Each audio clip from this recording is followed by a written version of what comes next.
چرا خداوند در قرآن کریم سرگذشت بنی اسرائیل را چنین به تفصیل بیان نمود؟ چرا احوال آنها را بیشتر از احوال دیگر امتان بیان کرد؟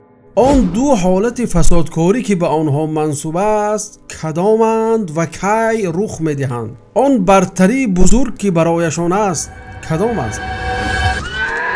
آن بندگان که خداوند برایشان وعده نموده بود کدام قومند؟ همه این حوادث به مسیر بشریت و واقعیت امروز جهان چی ربط دارد؟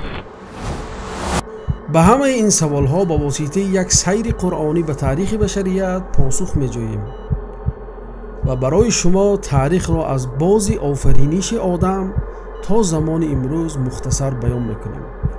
برایتان اسرار زیادی را کشف نموده همراه افکار و عقاید را مطرح میکنیم که در پیدایش تاریخ سهم سازنده داشته تا هنوز جریان بشریت را راهنمایی دارند.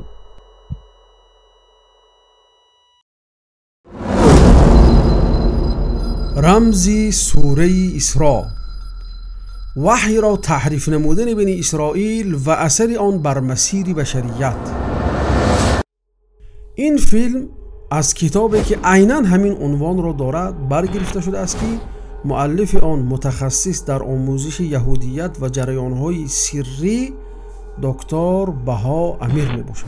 لتفسدن في الارض مرتين. Apple, Google, Microsoft, Amazon, Facebook, guess what? They all have research centers in Israel. Every producer who worked there, every director who worked there, every writer who worked there, and every star who worked there was part of the larger system that was created by the Hollywood Jews. Homosexuality, pornography, all the bestiality, all the garbage of the world, which were all run by Jewish people. Israel is changing the world in India, in Asia, in Africa, in Latin America, everywhere. They are controlling many things. Newspaper, medias, Your Majesty, finances. I'm going to stop there. We can change the world. We are. به شک این فسادکاری و برتری خواهی است چه خیلی که خداوند به ما در آغاز سوره اسراء خبر داده است. وقضینا الی بنی اسرائیل، ما به بنی اسرائیل در کتاب تورات وحی کردیم که دوبار در زمین فساد خواهید کرد و برتری جویی و طغیان بزرگی خواهید نمود. پس هنگامی که وعده نخستین آن دوبار فرا رسد گروهی از بندگان بسیار نیرومند خود را بر شما برانگیزیم، پس برای قتل و کشتار درون خانه ها را جستجو کنند و این وعده شدنی و قطعی است. آنگاه شما را بر آنها چیره گردانیم و شما را با اموال و فرزندان یاریتان کنیم و تعداد نفرات شما را بیشتر از دشمن گردانیم. اگر نیکی کنید به خودتان نیکی کرده اید و اگر بدی کنید باز به خود کرده اید. پس هنگامی که وعده دیگر فرا رسد چنان دشمنان بر شما مسلط هستند که آثار غم و اندوه در چهره هایتان ظاهر می شود و به مسجد درآیند همان گونه که در مرتبه اول وارد شدند و آنچه را زیر سلطه خود یابند یکسره نابود گردانند.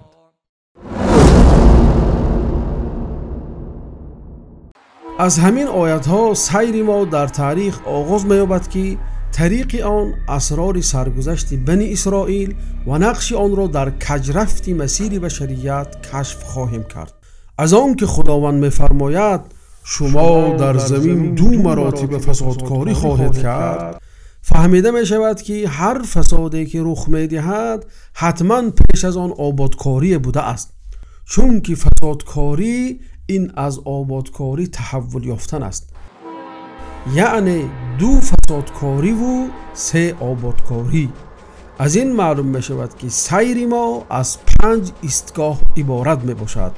آبادکاری یکم با رسالت حضرت موسی علیه السلام بود، فسادکاری یکم با تحریف تورات و نشر آن در بین بشریت، آبادکاری دوم با ظهور محمد صلی الله علیه و سلم و سپس فسادکاری دوم با مبارزه بر ضد وحی الهی و تلاش ها بهر تغییر و تبدیل آن شده است.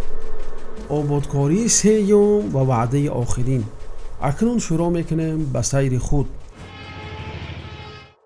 راهنمای ما در این سیر به شک قرآن کریم باشد که خداوند می‌فرماید این بیان است برای مردم و هدایت و موعظه است برای متقیان. به شک قرآن بیان الهی برای تمام مردم در هر دور و زمان است. انسان به وسیله آن می‌داند که چی کسی او را آفریده است، به چی وظیفه دار کرده است، این وظیفه را چگونه باید ادا نماید، دشمن او کیست و باز همین گونه تفسیراتی که بدون وحی الهی ادراک آن امکان ندارد. اکنون تصور کنیم که شخص ناخوش خود را میان بیابان بیند که دایر به آن خبری ندارد و نمیداند که چی کسی او را اینجا آورده است، او برای چی اینجا است، نمیداند که خودش را از خطرهای آن چگونه حمایت نماید و به کدام سمت رود تا نجات یابد. شک نیست که این شخص به خریطه نیاز دارد تا راه را گم نکند و در نتیجه هلاک نگردد. از اینجاست که سرگذشت آفرینش آدم علیه السلام خریطه الهی درباره هستی می باشد که برای انسان راه را نشان بدهد تا با آن راه یابد و وظیفه خود را ادا نماید. به شک آن یک گنجینه بزرگ است که خداوند سبحانه و تعالی برای ما و تمام بشریت عطا نموده است. وَإِذْ قَالَ رَبُّكَ لِلْمَلَائِكَةِ إِنِّي جَاعِلٌ و بیاد بیاور هنگامی را که پروردگارت به فرشتگان گفت من در زمین جانشینی قرار خواهم داد. گفتند آیا کسی را در آن قرار می دهی که در آن فساد و خونریزی کند؟ ما تسبیح و حمد تو را به جا می آوریم و تو را تقدیس می کنیم. پروردگار فرمود یقینا من میدانم آنچه را که شما نمیدانید. وعلم آدم الاسماء كلها ثم عرض. این آیت ها سرگذشت آفرینش را نقل نموده ما را از آن آگاه میکند که آدم چرا آفریده شده است و چگونه خداوند به او نامهای تمام اشیا را آموزانیده است و چگونه او را از فرشته ها برتری داده است، چنانچه به ما دشمنی شیطان را معلوم میکند و چگونه آدم علیه السلام درس را به طور عملی از خود کردند و توبه نمودند و خداوند توبه آن کس را پذیرفت. بعد به زمین فراورده شدند تا آن وظیفه را که بهر آن خداوند آفریده بود انجام دهند، یعنی وظیفه خلافت، یعنی تا که در اجرای احکام الهی و فرموده های الهی از الله تعالی نمایندگی کنند. این سرگذشت با محتوایش امکان ندارد که عقل یا احساس بشری به تنهایی بدون وحی آن را ادراک نماید. وحی نور و هدایت است. ای مردم، به راستی که برای شما از جانب پروردگارتان موعظه ای آمد و شفایی برای آنچه در سینه هاست و هدایت و رحمتی برای مؤمنان است. بنابراین قرآن در عموم درباره خدا و این وظیفه‌ای که آدم بهر ادای آن آفریده شده اند خبر می‌دهد و در اکثر آیات‌ها به آن خاطر رسان می‌سازد. ایستگاه نخستین ما، آبادکاری یکم. وظیفه پیامبران از آن عبارت بود که این هدایت و این خریطه الهی را محافظت نمایند. بنابراین هر باری که یگان امت از هدایت الهی رهگم میزد، خداوند پیامبر میفرستاد تا آنها را خاطر رسان کند. و ما ارسلنا من قبلك من رسول الا نوحی الیه. و ما پیش از تو هیچ پیامبری را نفرستادیم مگر آنکه به او وحی کردیم که معبودی جز من نیست، پس تنها مرا عبادت کنید. وقت انسانیت زیاد شد، اراده خداوند چنین آمد که امت از بشریت اختیار کرده شود که مخصوص وحی می‌گردند تا از آن محافظت نمایند و در وجود خود آن را انعکاس کنند تا دیگر امتها به وسیله آنها هدایت یابند. بنابراین خداوند برای این رسالت بنی اسرائیل را اختیار نمود، زیرا آنها بر هدایت از همه نزدیک بودند و میراث پیامبران میان آنها بود، زیرا آنها از ابراهیم و اسحاق و یعقوب سرچشمه می‌گرفتند. و به راستی ما آنها را با علم و آگاهی بر جهانیان برگزیدیم و از نشانه ها آنچه به آنها دادیم که آزمایش آشکاری در آن بود. برگزیده شدن آنها به نسب و یا جنس تعلق نداشت، بلکه آن انتخاب بود که به طاعت خداوند ربط داشت و بسته دو شرط بود: یکم ایمان و طاعت و رعایت نمودن تطبیق وحی در حیات خودشان، دوم آن کتابی را که بر آنها نازل شده است به همه مردم بیان نمایند. و به یاد بیاورید هنگامی را که خداوند از کسانی که کتاب آسمانی به آنها داده شد پیمان گرفت که حتما آن را برای مردم بیان کنید و آن را کتمان نکنید. پس آن عهد را پشت سر خود انداختند و به بهای کمی فروختند. چه بد است آنچه می‌خرند. بنابراین وقت عهد را رعایت نکردند، جزایشان لعنت و نفرین شد.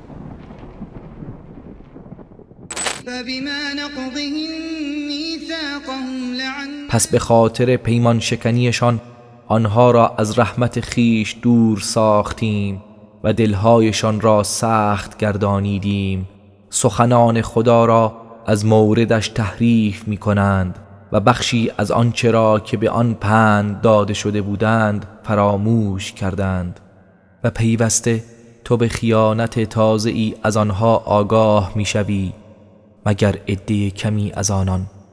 پس از آنها درگذر و روی بگردان، بیگمان خداوند نیکوکاران را دوست می دارد. و از آنها این برگزیدگی گرفته شد و آن به همین شرطها به امت اسلام بخشیده شد، زیرا میان خداوند و بندگان جز رابطه بندگی و طاعت دیگر علاقه وجود ندارد. شکی نیست که تورات نیز فراگیر سرگذشت حقیقی آفرینش بود تا بشریت را راهنمایی کند. بنابراین نازل شدن تورات این همان آبادکاری بود که پیش از فسادکاری نخستین بوده است.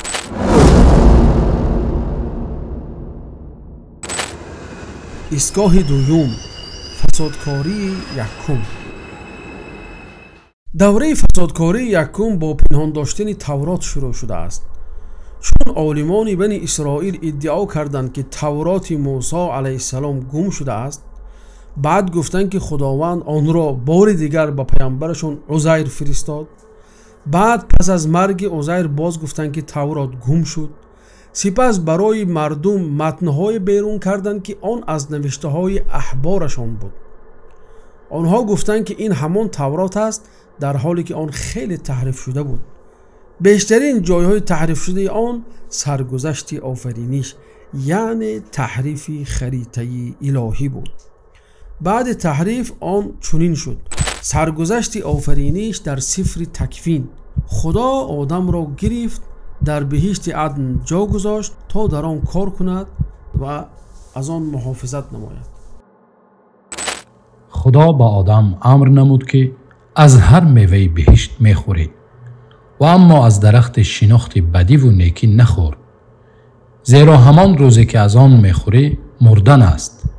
و خدا از زمین برای آدم از حیوانات خشکی و هر پرنده آسمان جلب کرد. آن را به آدم حاضر نمود تا بداند که چی می نامد و هر چیزی که آدم نام جانوران را نامید همان نام شد. مار میان آفریده های جاندار خدا از همه جاندار حیله‌گر بود. به زن گفت: آیا درست است که خدا به شما از همه میوه های بهشت نخورید گفته است؟ زن گفت: ما از میوه های بهشت میخوریم، ولی از میوه درختی که در مابین بهشت است خدا گفت که از آن نخوریم و به آن دست نرسانیم تا نمیریم.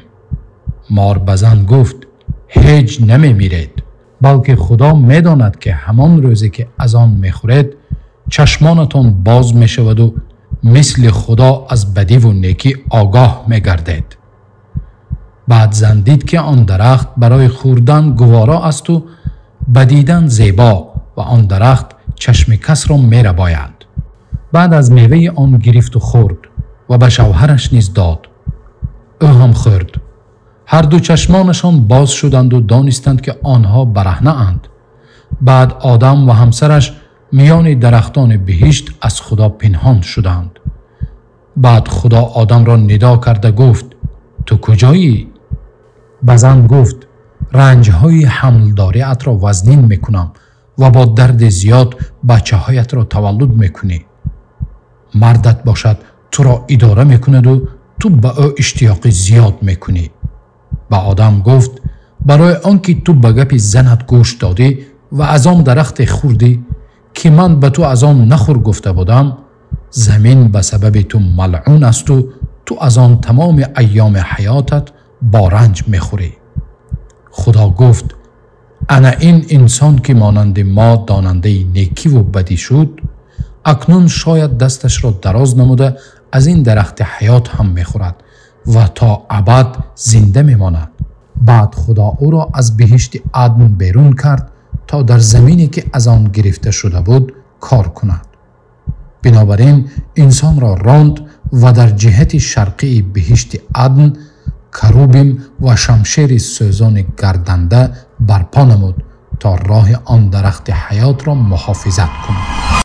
همین طور این سرگذشت تحریف شد و به منبع مبدل گشت که از آن فسادکاری میان خلقیت ها سرچشمه میگیرد. محتوای سرگذشت تحریف شده بر فهمش بشریت حاکم گشت و زیر تأثیر آن دین ها، مذهب ها و جنبش و اندیشه ها پدید آمدند که همه از دین راستین الهی منحرف شده بودند. همین بود که بشریت را از راه راستین زد، وظیفه نمایندگی اش را که خداوند بر گردنش نهاده بود فراموش ساخت. این همان فسادکاری بنی اسرائیل در روی زمین است. از آن که بنی اسرائیل با این تحریف خویش برای بشریت جهانبینی و عقیده می‌سازند، خودشان را صاحب و مربی انسانیت می‌شمارند. این است همان برتری بزرگ. هذه المساحة الهائلة التي أفردها الله عز وجل في بيانه.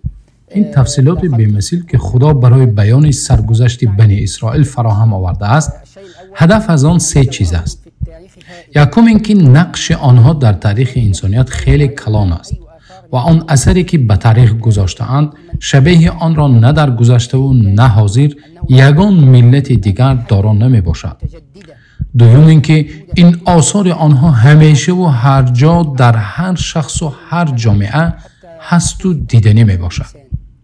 سوم اینکه برای آن خداوند درباره آنها به تفصیل بیان نموده است که نقش آنها به مسیر بشریت خیلی پنهان مخفی بوده، نمی شود که شخص آن را به وسیله های ادراک شخصی خود به آسانی درک و فهمیش نماید و ارتباط آن را با بنی اسرائیل کشف کند، چون که خداوند تنها مسئله هایی را به تفصیل بیان می کند که انسان آن را نمی تواند به وسیله های داشته خود فرا بگیرد.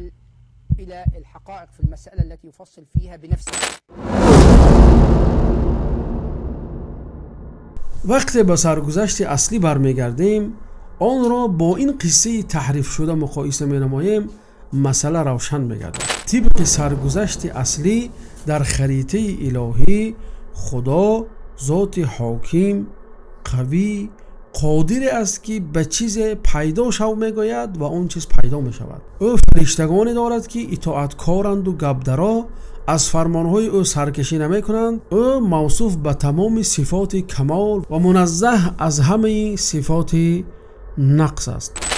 اما در سرگذشت تعریف شده، خدا ذاتی است که حیله‌گر، به انسان خیر نمیخواهد، انسان را از درخت معرفت منع نموده است. ذاتی است که می شود از وی پنهان شد چگونه که آدم پنهان شده بود. صفاتهای آن خدای از قبیل علم و معرفت و حیات ابدی صفاتهای می باشند که از منبع بیرون از ذات او گرفته شده اند. بالاتر از این، سرگذشت تحریف شده درباره جامعه خدایان سخن می کند و با همین از یک خدا چند خدای دیگر می سازد. انسان در خریطه الهی یک موجود مکرم است که خدا او را به واسطه به دستان خود آفریده فرشتگان را به سجده او وادار نموده است. بعد خداوند توبه او را پذیرفته با معرفت و هدایت تامین میکند و وسایل ادای وظیفه اش را فراهم ساخته او را به زمین به مقر نمایندگیش فرود آورده است. ولی در سرگذشت تحریف شده باشد، انسان در روی زمین در حالت رانده شده از نزد خدا غضب شده بر وی و بدون یگان وظیفه وجود پیدا کرده است. علاوه بر این خدا او را با یگان هدایت و معرفت تامین نکرده است. وظیفه در خریطه الهی. حکمت الهی بر آن رفته بود که مخلوق آفریده شود که اراده آزاد دارد. برای خدا در روی زمین نماینده می شود، آن را آباد می کند، فرموده های خدا را اجرا می نماید که با این وسیله بندگی خود را به طور اختیاری و اطاعتکارانه تحقق می بخشد. ولی در خریطه اسرائیلی آمده است آدم نه همچون نماینده خدا به زمین فرآمده است، بلکه این به مرتبه جزا برای او بود. یعنی انسان به زمین در حالت نافرمانی به خدا و اطاعت به شیطان فرآمده. God is about to create man and assign him a noble role. I immediately said to myself, no, he obviously got the story all wrong. Man is not put on earth to fill some noble role.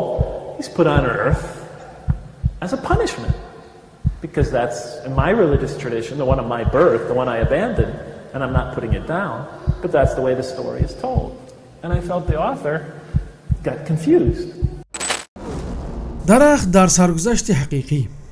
آن درختی از درختان بهشت است که نوعیت آن به اصل قصه تأثیر ندارد، زیرا من از آن تنها به خاطر امتحان و سنجش و بیان دشمنی شیطان بود و بس. ولی در سرگذشت تحریف شده مشخص گردیده که آن درخت معرفتی نیکی و بدی می باشد. طبق آن خدا سعی کرده که آدم را جاهل و نادان باقی نگه دارد تا معرفت و دانش مخصوص خداها باشد. علم و معرفت در خریطه الهی. خداوند به آدم تمام نامها را دانانیده است. علم نعمت از نعمتهای الهی می باشد که با آن آدم را مسلح نموده برای دانستن نیکی و بدی راهنمایی کرد. ولی در سرگذشت تحریف شده باشد خدا درخت معرفت را به آدم حرام نمود، ولی آدم معرفت را طریق نافرمانی به خدا حاصل نمود. مخلوقات در خریطه الهی. خداوند سبحانه و تعالی یگانه ذات می باشد که تمام مخلوقات را آفریده، یگانه ذات می باشد که به آنها نام نهاده، صفات بر آنها بخشیده است. بنابراین مخلوقات، نامهای آن و صفات آنها همه از جانب خدایند. ولی در سرگذشت تحریف شده باشد آدم همان شخصی می باشد که به مخلوقات نام نهاده است. بنابراین انسان سرچشمه نامها بوده، همان کسی می باشد که به آنها صفت بخشیده است. از این لحاظ انسان در آفرینش شریک الله می باشد. شیطان در خریطه الهی دشمن انسان است که به او به خاطر آن منزله‌ای که در نزد خدا پیدا کرد و آن مکانتی که در کائنات به دست آورد حسد برده است و از سجده کردن به او سرکشی نموده است. او خود و حیات خود را برای گمراه کردن آدم و ذریت او نذر نموده است تا آنها را به دوزخ درآورد و به خدا ثابت سازد که این مخلوق شایسته چنین تکریم و تعظیم نیست. ولی شیطان در خریطه اسرائیلی این چنین مار است. در قاموس کتاب مقدس چنین شرح شده است: مار همان مخلوق است که حوا را از حقیقت آن درخت آشنا کرده به او خبر داد که آنها با خوردن آن به معرفت نائل میشوند و حیله خدا را برایشان بیان نمود. زن در خریطه الهی. جفت مرد و سکونت او است که او را به محبت و مهر تامین می‌سازد و مددگار زندگیش میباشد. بنابراین او پرره کننده مرد است، نه رقیب زندگی او. مرد وظیفه‌دار است که زن را نگاهبین کند، حمایه نماید و مواظبش باشد. ولی طبق سرگذشت تحریف شده زن به فریب شیطان گوش داده، آدم را نیز محض او به خوردن از آن درخت ترغیب نموده است. بنابراین زن نماینده شیطان و سببگار بدبختی و از بهشت رانده شدن مرد می باشد. زمین در خریطه الهی مقر نمایندگی انسان میباشد که خداوند آن را برای انسان مهیا نموده، برایش همه چیز را در آن مسخر ساخته است. بنابراین آدم به زمین همچون نماینده و رهبر فرآمده است، نه رانده شده و ملعون. ولی در سرگذشت تحریف شده زمین به سبب او لعنت شده است. یعنی زمین بدرقه‌گاه انسان است که همه علاقه خود را با خدا کنده است. معلوم می شود که سرگذشت تحریف شده ظاهرا تلقین میکند که خدا وجود دارد، ولی در تفسیرات آن چیزهای آمده که در وجود شخصی با خدا ایمان آورده اندیشه آن را میکرد که خدا ذات صاحب کمبودی، دشمن انسان است، زیرا او را از معرفت نیکی و بدی منع کرده بود. آدم به زمین بدرقه گردید تا برایش جزا باشد. آدم در حال نافرمانی به خدا بدون توبه و هدایت خالی از یگان وظیفه فراورده شد. سرگذشت تحریف شده میگوید که انسان مخلوق مانند و برابر با خدا میباشد، میتواند که مستقل از خدا باشد. انسان خود اساسهای حیاتش را از قبیل افکار و اندیشه ها و نظام و قانون ها با یاری شیطان که سرگذشت تحریف شده آن را همچون دوست برای انسان نشان میدهد برای خود نهاده است، در حالی که زن را سببگار بدی ها میداند، زیرا او بود که آدم را از راه برد. چنانچه خریطه تحریف شده با خدا نافرمانی کردن را اصلی علم و پیشروی میشمارد. از بس که بنی اسرائیل در نشر این تحریفات تلاش میکنند، واقعاً به این انحرافات و کجروی های زیاد در مسیر تاریخ باعث شدند. از همین جاست که قرآن کریم بعد آیات های آفرینش آدم به واسطه به بنی اسرائیل خطاب میکند، ناوابسته به ترتیب زمانی و بدون ذکر قومیت هایی که مابین آفرینش آدم و آنها بودند، تا مابین سرگذشت درست آفرینش و تحریفات بنی اسرائیل به آن ارتباط حاصل گردد. قرآن به ما خبر می دهد که طایفه از یهودیان هستند که کتاب راستین را مالکند و اما آن را پنهان می دارند، چنانچه در این آیات ها آمده است. یا بنی اسرائیل اذکروا نعمتی التي ای فرزندان اسرائیل، نعمت مرا که به شما ارزانی داشتم بیاد آورید و به پیمانی که با من بسته اید وفا کنید تا من نیز به پیمان شما وفا کنم و تنها از من بترسید و به آنچه نازل کرده ام ایمان بیاورید که تصدیق کننده چیزی است که با شماست و نخستین کافر به آن نباشید و آیات مرا به بهای ناچیز نفروشید و تنها از من بترسید. ولی این طایفه دیده و دانسته آن را تحریف میکنند. افتطمعون ان یؤمنوا لكم وقد كان فریق آیا امید دارید که به آیین شما ایمان بیاورند با اینکه گروهی از آنان سخن خدا را میشنیدند و پس از فهمیدنش آن را تحریف میکردند و حال آنکه علم و اطلاع داشتند؟ معلوم می شود که طایفه از بنی اسرائیل هستند که کتاب راستین را مالکند و ولی آن را پنهان داشته تحریف میکنند و آن تحریفات را نشر میسازند. این طایفه همیشه وجود داشتند. رمزی سوره اسراء، وحی را تحریف نمودن بنی اسرائیل و اثر آن بر مسیر بشریت. القرآن یخبرنا ان تحریف الوحی به ما خبر میدهد که عملیات تحریف در هر دور و زمان وجود داشته ادامه می‌یابند. عجیبش آن است که خداوند وقتی درباره تحریف بنی اسرائیل گپ میزند همیشه با صیغه فعل مضارع سخن میکند، یعنی تحریف میکنند میگوید، نه تحریف کردند. باز در سوره مائده تحریف میکنند نه تحریف کردند، یعنی تحریف عملیه دائمی و همیشگی بوده است. بیشک آن کسانی که کتابی را که خداوند نازل کرده است پنهان می‌دارند و آن را با بهای اندک عوض می‌نمایند، ایشان در شکم‌های خویش جز آتش چیز دیگر نمی‌خورند، یعنی کسانی که پنهان می‌دارند. این تحریف همیشگی است که آن را یک گروه از هر نسل به میراث می‌برند، گویا اینها یک نسلند که عیناً همان صفات، همان شکل ذهنی و روانی و همان غایه و رفتار را دارند. گذشته از این، آن تحریفی که در کتاب‌های مسیحیان هست نیز کار دست یهودیان میباشد، چون که قرآن کریم در آیات‌هایی که بعد آیات‌های تحریف در سوره مائده آمده است درباره نصرانیان سخن میکند، ولی چگونه که با یهودیان تحریف را بیان نموده بود با آنها این عمل را نسبت نمیدهد. سخنان خدا را از موردش تحریف میکنند و بخشی از آنچه را که به آن پند داده شده بودند فراموش کردند. کسانی که گفتند ما نصرانی هستیم پیمان گرفتیم، پس بخشی از آنچه را که به آنان پند داده شده بود فراموش کردند. جمع این آیات ها دلالت بر آن میکند که تحریف کاری دست یهودیان میباشد. برای چی یهود وحی درست را پنهان میدارد و تورات را تحریف میکنند؟ چون که آنها به صلاح بشریت بخیلی کردند و تلاش نمودند که خدا و وحی او تنها مال آنها باشد تا بشریت بر اثر تحریف وحی و بد نشان دادن صورت خدا پیوسته در ره درگمی بمانند. با این وسیله با آنها میسر می شود که خلق و قومیت های دیگر را به آسانی زیر طاعت خود درآورند.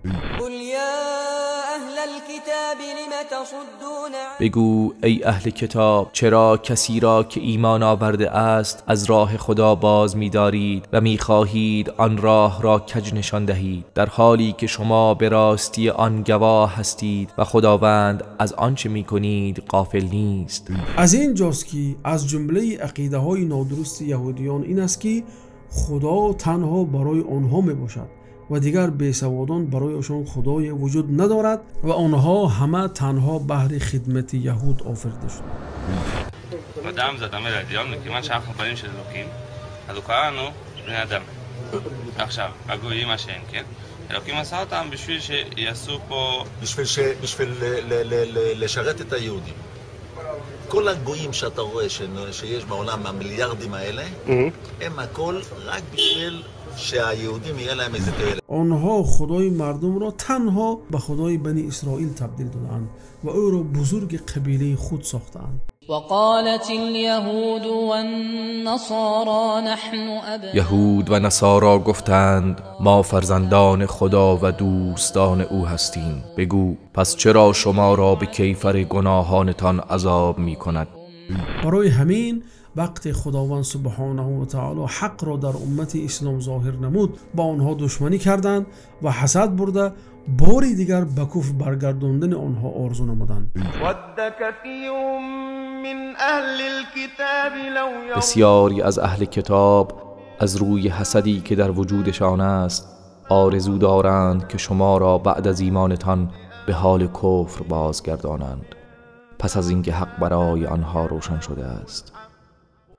بیشک این پنهان کردن حقیقت و آن را تحریف نموده میان دیگران پهن کردن همین اصلی بدی ها هست و این همان فسادکاری است که در سوره اسراء ذکر شده است. باز این همان برتری بزرگ است چون که بنی اسرائیل خود را به مقام خدا گذاشتند، زیرا با این سرگذشت تحریف کرده خود عقیده بشریت را ساختند که از آن دینها، عقاید، مذهبها و جریانهای فکری گوناگون پدید آمدند.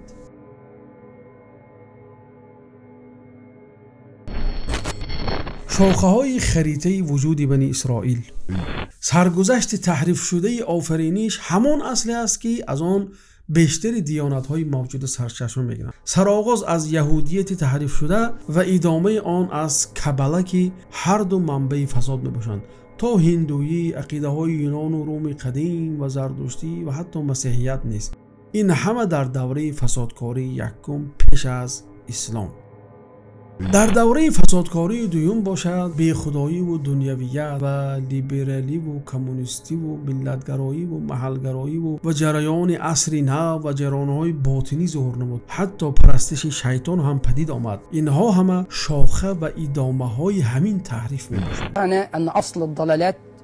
اصل همه گمراهی ها گروه معین از یهودیان، نه هندویی نه یونانی. الله به ما درباره اصل ها خبر می دهد. این دلالت بر آن می کند که آنها سرچشمه بودند. دلیل دیگر این است که واقعا ما وقت نظر می کنیم در هر خلق و تمدن و یا فرهنگ یگان چیز مانند و موافق به افکار یهودی می بینیم، ولی این همه به طور عموم تنها در آثار یهودی دیده می شود.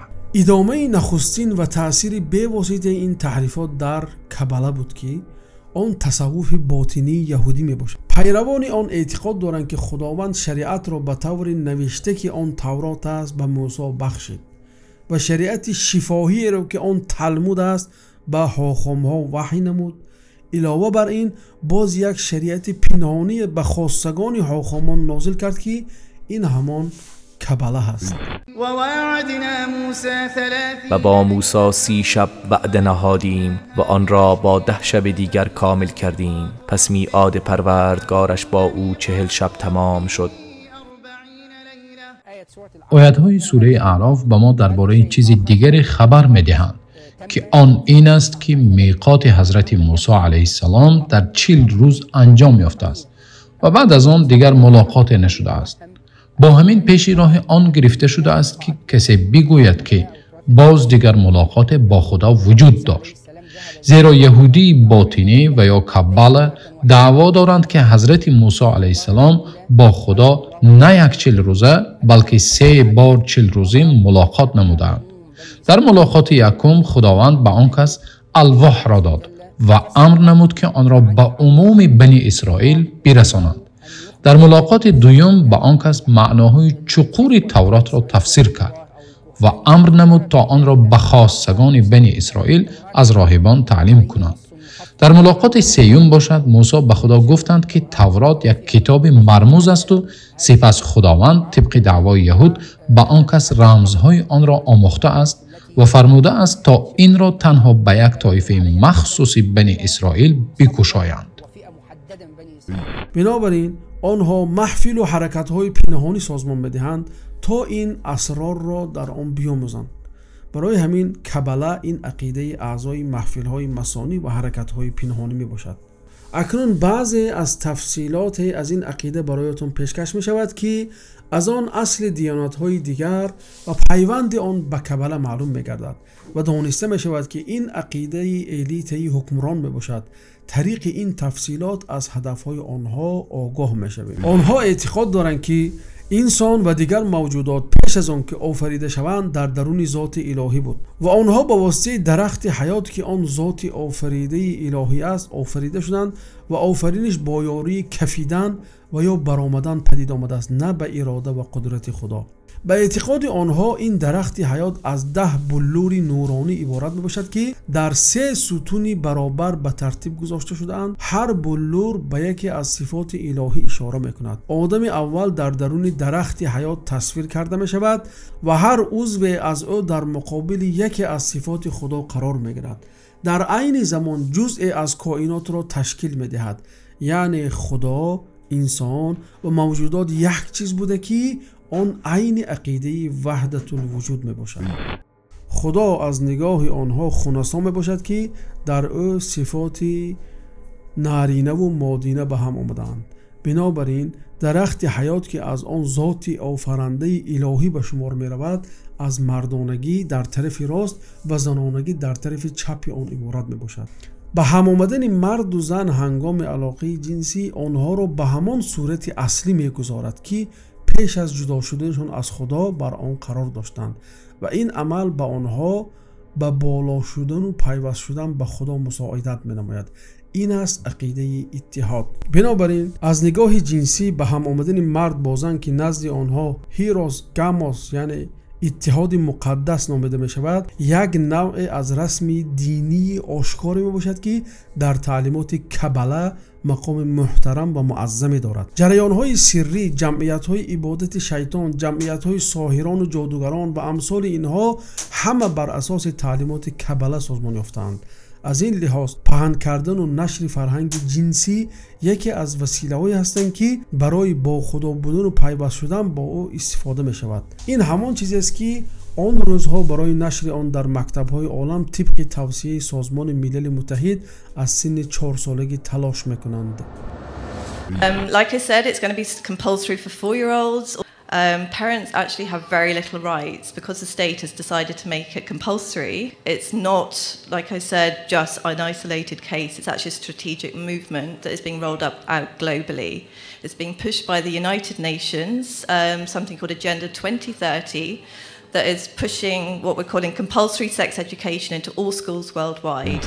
خدا در تعلیمات کبله از 4 حرف عبرانی که آن را چهارگانه مقدس منومان ترکیب یافته است. یهوه و آن از روی ترتیب معین درون 3 کنجه نوشته می شود. از بس که تلفظ نام بزرگ خدا ممنوع است، با این چهارگانه مقدس را عین صوف یعنی دراز و لا یتناهی منومان. کبله سرچشمه پیدایش دین‌های بسیار از قبیل هندویی، یونانی به شمار می رود. علاوه بر این دین جریان‌های پنهانی از قبیل ماسونی است و این چنین دین الیت حکمران در جهان امروز می باشد.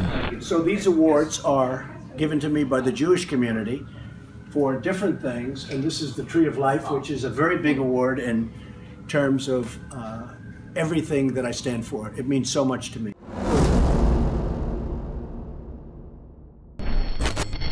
تحریف چخل پهن شد. بنی اسرائیل تورات تحریف شده و ادامه آن کبله را با واسطه ادبیات و شعر و صنعت پهن کردند. در این جاده از همه وسیله پرتاثیر وسایل وقت خوشی و معیشت و فراغت است. از قبیل سینما، تئاتر، سلسله فیلم ها، روزنامه ها، مجله ها. بنابراین افسانه های گیسیاد یونان قدیم عیناً همان فیلم های گالیوودی آمریکایی اند.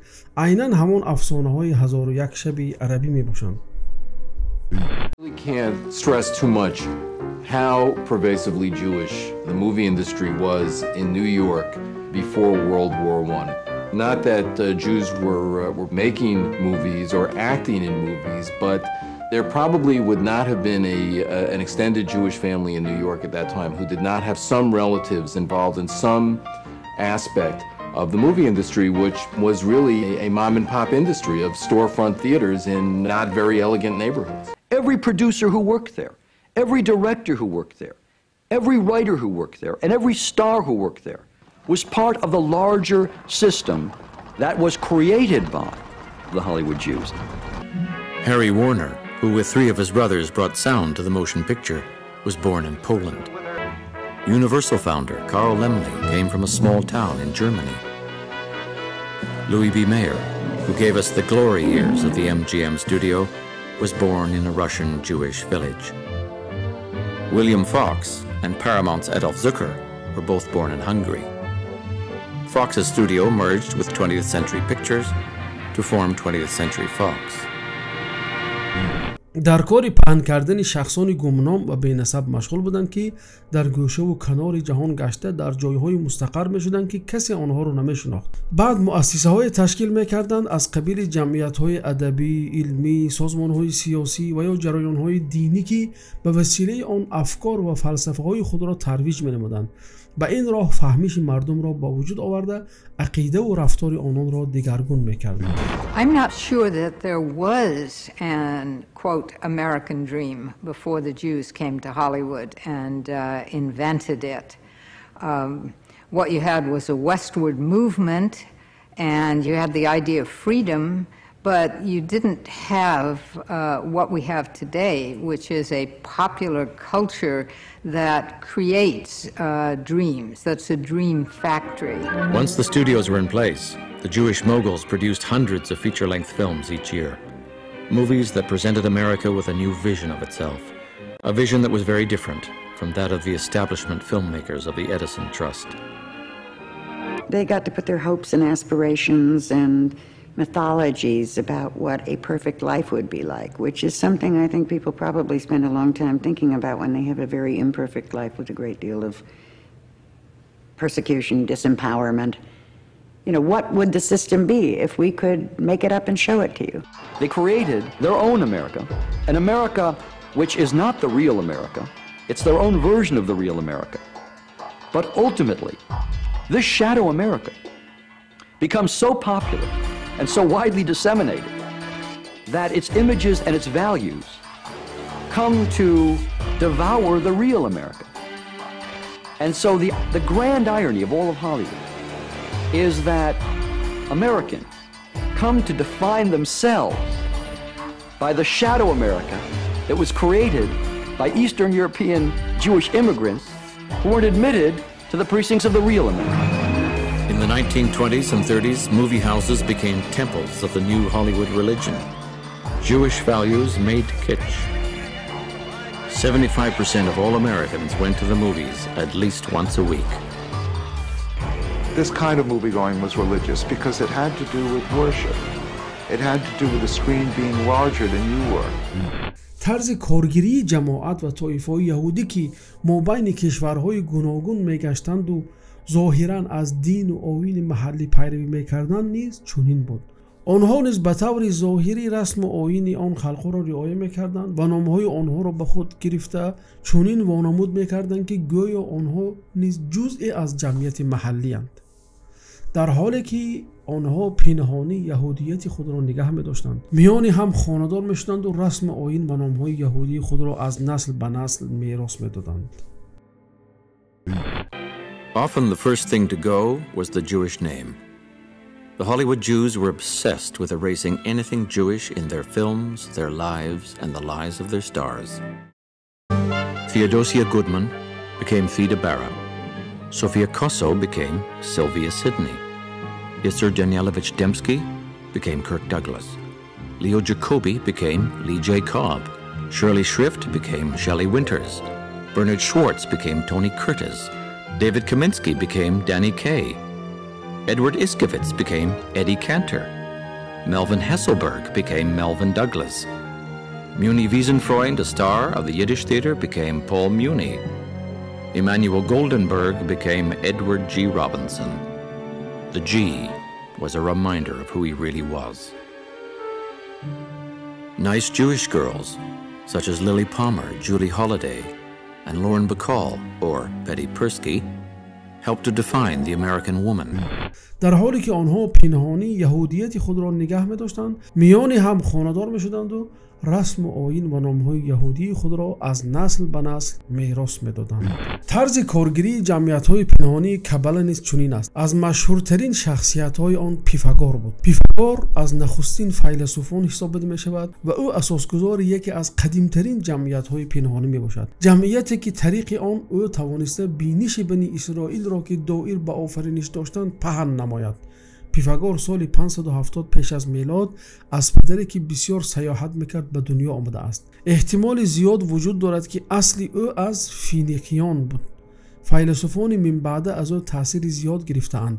مثلا افلاطون چنان به افکار او مفتون بود که شاگردش ارسطو گفته است جمهوری افلاطون جز ترجمه اندیشه های پیفاگور و تقالید او چیز بیش نیست. ولی چهره دیگری پیفاگور این است که او در ایام جوانی در گوشه های عالم سفرهای عنعنوی زیاد انجام داده است که عادتا نمایندگان کبله و جریانهای پنهانی انجام میده. این سفرها غالبا از مصر یا آغاز بشد یا در مصر پایان میافت. بنابراین پیفاگور سفر خود را به مصر آغاز بخشیده آنجا نزد کاهنان او قصور درس آموخته است که از آنها دایر به اسرار پرستش ایزیس اطلاع یافته است. بعد به فینیقیه و سوریه سفر کرده از کاهنان آنجا درباره اسرار پرستش آدینوس معلومات گرفته است. بعد به وادی فرات گذشته اسرار کلدانیان و بابلیان را آموخته است. بعد به کشور فارس از آنجا به هند گذشته است. در روایت آمده است که پیفاگور با زردوشت نیز واخورده است. وقتی به هند میرود در آنجا اسرار برهمنی را از خود کرده است. بعد از آن که 30 سال از اسرار دیانت‌های مختلف آگاهی یافته است به جنوب ایتالیا برگشته آنجا مکتب برای تعلیم هندسه و حساب تأسیس داده است تا پرده برای جمعیت پنهانی نمونوی او که در آن زمان قدیم نخستین بود گردد. فزونتر از این برخی از مورخان این جمعیت پیفاگور را اصلی جمعیت ماسونی معاصر می‌شمارند. پیفاگور طلبگان مکتب خود را به 3 زینه تقسیم بندی میکرد. یکم زینه آشکار که مدت آن 5 سال بوده آن تنها برای شنیدن اختصاص یافته شد. کسی از طلبگان در این زینه حق نداشت که سواری بدهد و یا به بحث درآید. در این زینه علم حساب و هندسه آموخته میشد و چهره نمایان این جریان پنهانی همین چیز بود. با استفاده از این مرحله طلبگان بالای قد برچیده میشدند تا به زینه بعدی یعنی دوم بالا شوند. این زینه مخصوص حسابیان بوده، با آنها اجازت داده میشد که سوال بدهند و به بحث وارد شوند. اینها در یک مکان پوشیده دوست داشتن حکمت را می آموختند. طلبگانی در این دو زینه آموزش گیرنده پیفاگور را نمیدیدند و حتی نامش را هم نمیدانستند، ولی او را استاد و یا پیشوا می نامیدند. به تعلیم شاگردان در این دو زینه طلبگان بالیاقت پیفاگور مشغول می شدند. ولی زینه سیوم باشد، به آن از زینه دوم تنها طلبگان بالا می شدند که انتخاب شدند. بعد از انجام رسوم مخصوص و سوگند وفاداری به پیفاگور همراه با اطاعت و تبعیت کامل به او و نگهداشت اسرار، این کسان همان برچیده شدگان بودند و برادری پیفاگور را تشکیل می‌نمودند. این برچیده ها کسانی بودند که پیفاگور خودش به آنها درس میداد، تعلیماتش را شرح میکرد. تعلیم این زینه از تعلیم دو زینه اول تماما فرق میکرد. این برچیده ها حساب و هندسه را آمیخته با افکار فلسفی، عقایدی، رسوم متعلق به تأمل، رسوم موسیقی، سروده و ترتیل هایی که منتر نام داشت و آن را از هند آموخته بود تعلیم می گرفتند.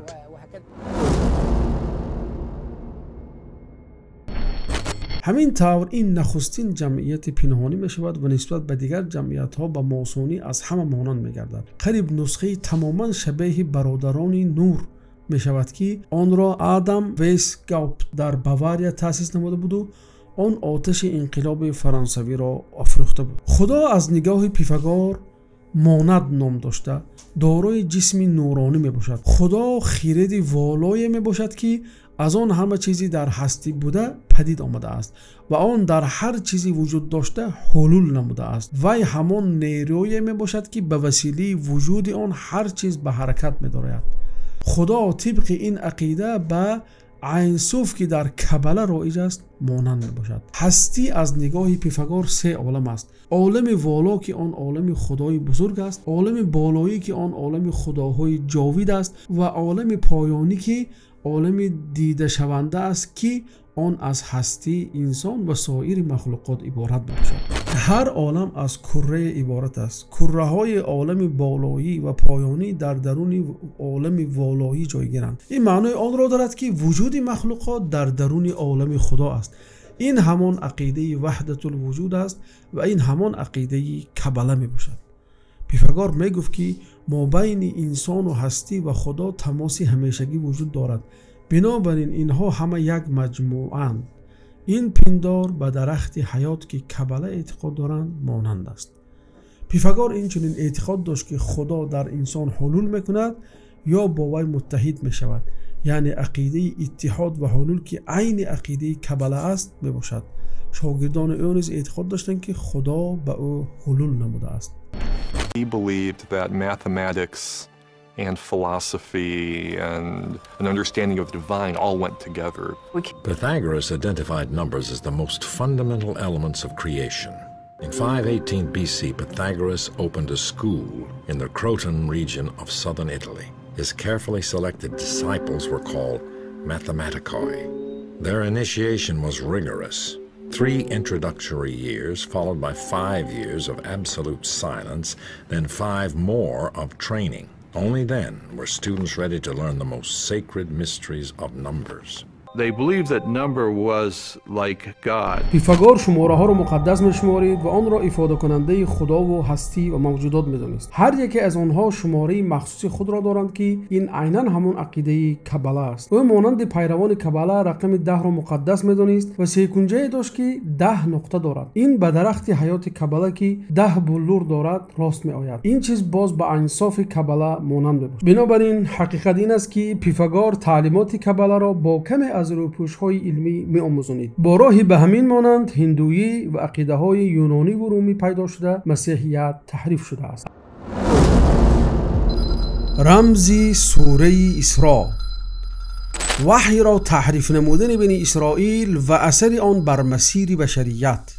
خدا در عقیده هندویی عبارت از شماره زیادی خداها است که از میان آنها 3 خدا امتیاز دارد: برهما، ویشنا، شیوا که اینها همه خداهای والایی میباشند. اینها را خدای یگانه که خدا برهمن است آفریده است. این خدا بالاتر از ادراک انسان بوده، اوم یعنی والاترین نامیده می شود. برهما باشد عیناً همان خدای آفرنده برهمن است که در صورتی به ادراک بشری مساعد تجلی می یابد. ویشنا باشد همان خدایی است که انسان را دوست می دارد، به او معرفت عطا می کند و از خدای شیوا محافظت می کند. شیوا باشد خدای سختگیر نسبت به انسان بوده، مدام به خراب کردن هر چیزی که انسان می سازد تلاش می کند. طبق اعتقاد هندویان این خداهای سه‌گانه همان خدای یگانه می باشند که در 3 صورت پدیدار می شود. این گونه اعتقاد کردن هندویی و مسیحیت را به هم مانند می سازد. بیشک سبب چنین شباهت این نیست که یکی از دیگر تاثیر گرفته باشد، بلکه یگانه بودن منبع پیدایش به این دو مانندی بخشیده است. این منبع همون تورات تحریف شده و کباله می باشد. The historians say that some 4,000 years ago, an Aryan people came across the Indus River and brought with them these teachings that formed into Hinduism. 3,800 years ago, Abraham, our father, sent his sons that he had with good Torah to the land of the East. These sons' names are still well known in India today. For instance, one of the sons' names is Ashurim. Our sages tell us that this means a camp. Today in India, a camp is called an ashram. Another one of the sons' names is a Veda. The scriptures in India are called the Vedas. Another son's name is Shiva. One of the 3 main gods in India is Shiva. Hindu means from the river. Hebrew, which these boys would have called themselves coming from Abraham, means from across the river. Brahmanism is the name of the religion, not Hinduism, and Brahmanism comes from the name Abraham. در هندویی خدای برهمه آفرنده عیناً همان ادونای است که انسان را از معرفت محروم نموده است. ویشنایی که به انسان معرفت میبخشد همان شیطانی است که در تورات و یا لوسیفر در کباله است. ولی شیوا باشد به یهوه سختگیر راست میآید که در سفر خروج آمده است. برهمن خدای بزرگترین باشد همان انصاف است که در کباله است. این هر دو افادگر یک معنا طولانی و بلانی‌های میباشند. ماری که در تورات رمز شیطان است برای هندیان معبودی مهم میگشته است. ماری که طبق اعتقاد کباله حوا را به طور جنسی از راه برده است، در دین هندویی تجسمگر نیروی به همتای جنسی شده است. سرگذشت آفرینش در دین هندویی عیناً به تصور کباله عاید به آفرینش مطابقت میکند، زیرا عملیه آفرینش در هر دو عقیده با راهی کفیدن یا برآمدن صورت میگیرد، نه با طبق اراده و امر الهی. خدا در تعلیمات هندویی چنانچه در تعلیمات کباله است آمیخته مردی و زنی می باشد. از این رو عملیات جنسی از جمله رسوم هندویی شمارده می شود که به وسیله آن شخص می تواند به خدا یا موکش متحد گردد. از این جاست که معبدهای هندویی با رسم و تصویرهای این انعکاس کننده حالتهای جنسی پر می باشند. در بیشه و کوه‌ها معبدهای وجود دارند که برای انجام عملیات جنسی گروهی و آشکار مخصوص شده اند. اینها همه به خاطر آنند که شخص با موکش متحد شده تواند. عیناً همین چیز در کباله یهودی نیز وجود دارد. خاندانی که سالهای 322 و 185 پیش از میلاد کشور هند را حکومت کرده اند، دیانت هندویی را در این کشور نشر و حمایه نموده بودند. این خاندان نام خود را از کوه هیکل ماریا گرفتند که آن یکی از خاندان‌های بنی اسرائیل به شمار می‌آید. عقیده‌های یونان قدیم.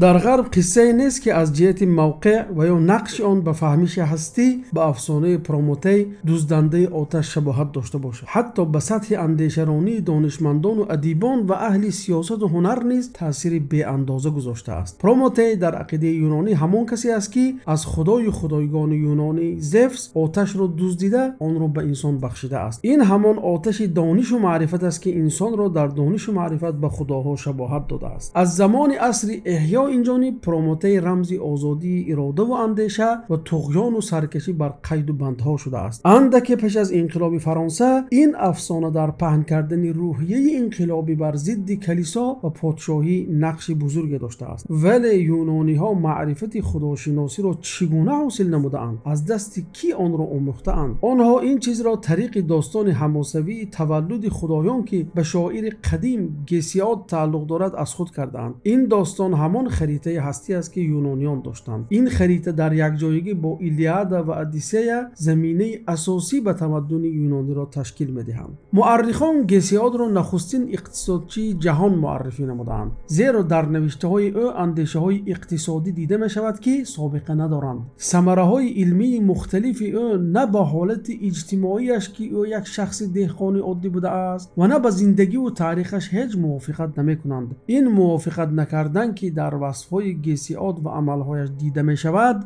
نمونه عینی است به عملکرد کبله و دیگر جمعیت‌های پنهانی که در ساختن افکار اشخاصی که اندیشه‌های آنها را در عالم پهن می‌کنند انجام می‌دهند. گسیاد در داستان تولد خدایان می‌گوید هستی اول پیدا شده و خدایان را با تناسل پدید آورده است. سپس این خدایان انسانی به دنیا آمدند. خدایان، هستی و انسان همه یک چیز بودند. این چیز عیناً همان عقیده کبله است. جای شباهت با کبله در آن است که میگوید انسان بر صورت خدایان به وجود آمده است و انسان از خدایان برآمده و یا زاده شده است، نه با امر تولد شده و نه با اراده الهی پیدا گردیده است. آفرینش نه به طرز مستقیم بلکه طریق واسطه که آن خدای یونانی تیتان است پیدا شده است. این چیز با درخت حیات که در کبله است مطابقت میکند. بسیار خدایی در فلسفه یونانی در سفر تکوین تورات نیز به لفظ جمع خدایان دیده می شود. بنابراین زفس بزرگ خدای یونانیان مثیل یهوه در تورات و ادونای در کبله است. پرومته که به خاطر انسان بر ضد خدا شوریده به انسان آتش عطا نموده است عیناً همان شیطان بنی اسرائیل و یا لوسیفر کبله است. دزدیدن آتش که در قصه یونانی است همان خوردن از درخت معرفت است که در تورات آمده. بنابراین سرچشمه عقیده های یونانی عیناً همان خریطه هستی بنی اسرائیل می باشد.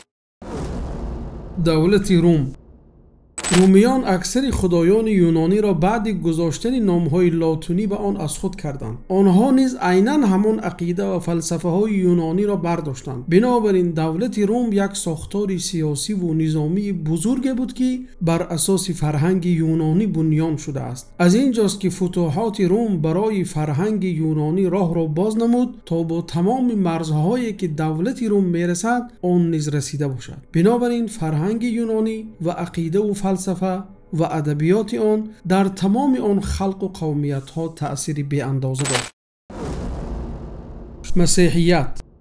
مسیحیت نیز بر همین سرگذشت آفرینش تورات که تحریف شده است تکیه میکند، زیرا سفرهای عهد قدیم بخش از کتاب مقدس مسیحیان میباشد. مسیحیان نیز اعتقاد دارند که خدا انسان است. مسیحی که وی انسان است در عین وقت وی خدا است و یا پسر خدا است و یا اقنوم از خدا است. چهارمخ شدن و یا فدا کردن عیسی که هر دو مغز مسیحیت میباشند بهر کفارت گناه بشریت بودند که گناه نافرمانی آدم به خدای و از درخت معرفت خوردن را برداشته بود. این عین همان قصه تحریف شده است که بنی اسرائیل برای مردم پیشکش نموده بودند. اکنون غرب مسیحی اسیر این قصه شده است که نوعی آن درخت ممنوع را همچون درخت معرفت تشخیص نموده است. بنابراین فهمیش غربی با معادله تشکل یافت که عنصرهای آن خدا، انسان و معرفت می باشد. در حالت مسیحی معادله چنین شد: خدا و انسان در یک طرف و معرفت در طرف مقابل. این معنای آن را داشت که انسان وقتی به خدا ایمان آورده نمی شود پس باید از دانش و معرفت دست بکشد، زیرا آن ضد اراده الهی می باشد. خدا و انسان برابر به ترک معرفت بوده است. چنانچه دیده می شود خریطه های هستی که تحریف شده اند همه یک اصل دارند. هدف نهایی از این خریطه های تحریف شده تنها گمراه نمودن خلق و مشوش فراموش کردن فطرت اصل از خدای حق است و بس. از این رو از میان مردم خدای حق را تنها طایفه از بنی اسرائیل میشناسد که حق را پنهان نموده بود تا دیگران بی خدا مانند و خدا تنها خدای بنی اسرائیل شود. در گذشته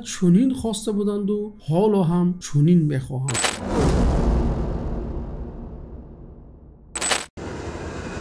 ایستگاه سیومین ما، اصلاح دوم. با کجروی بنی اسرائیل و فساد ایشان خداوند پیامبران و رسولان را میفرستد تا راهشان را درست کنند. پس به آنها عزیر را فرستاد که نوشتن تورات گم شده را برای آنها از سر گرفت، لکن آنها آن را پس از مرگش بار دیگر پنهان کردند. بعد به آنها رسولان و پیامبران را فرستاد تا ایشان را به راه راست بازگردانند، ولی جواب بنی اسرائیل این چیزی بود که قرآن ذکر کرده است. آیا هر زمان پیامبری چیزی برخلاف هوای نفس شما آورد در برابر او تکبر کردید؟ پس گروهی را تکذیب کرده و گروهی را کشتید. آنها زکریا، یحیی و پیامبران دیگر را کشتند. حتی در تاریخ آمده است که آنها در یک روز 10 پیامبر را به قتل رساندند. همین طور با وجود معجزه های فوق العاده عیسی قصد کشتنش را کردند. پس خداوند او را به نزد خود بالا برد. وی آخرین پیامبران بنی اسرائیل بود. بعد از عیسی وظیفه بیان وحی به امت دیگر گذشت که این امت اسلام است. پس خداوند محمد علیه السلام را از عربها از فرزندان اسماعیل ابن ابراهیم فرستاد. عربها به او ایمان آوردند. او و صحابگان گرامیش بر رسانیدن رسالت خدا به مردم مشغول گردیدند. عقیده های فاسد شده را اصلاح نمودند. اینچنین به جستجو در مابین خانه ها مشغول گردیدند، یعنی در محل های سکونت دور زدند و بین آنها گشتند. پس شمار از یهودان را به قتل رساندند و آنها را از جزیره عرب راندند. آنها را در تمام کشورهای فتح کرده اشان تعقیب نمودند. این در پیمان عمری عیان است. در آن عمر اهل ایلیا را به آن عهدهدار نموده بود تا یهودیان به آنجا ندرآیند. همین خیل خداوند با وحی و رسالت نو تحریف بنی اسرائیل را از بین برد. بار دیگر قصه آفرینش حقیقی ظاهر شد.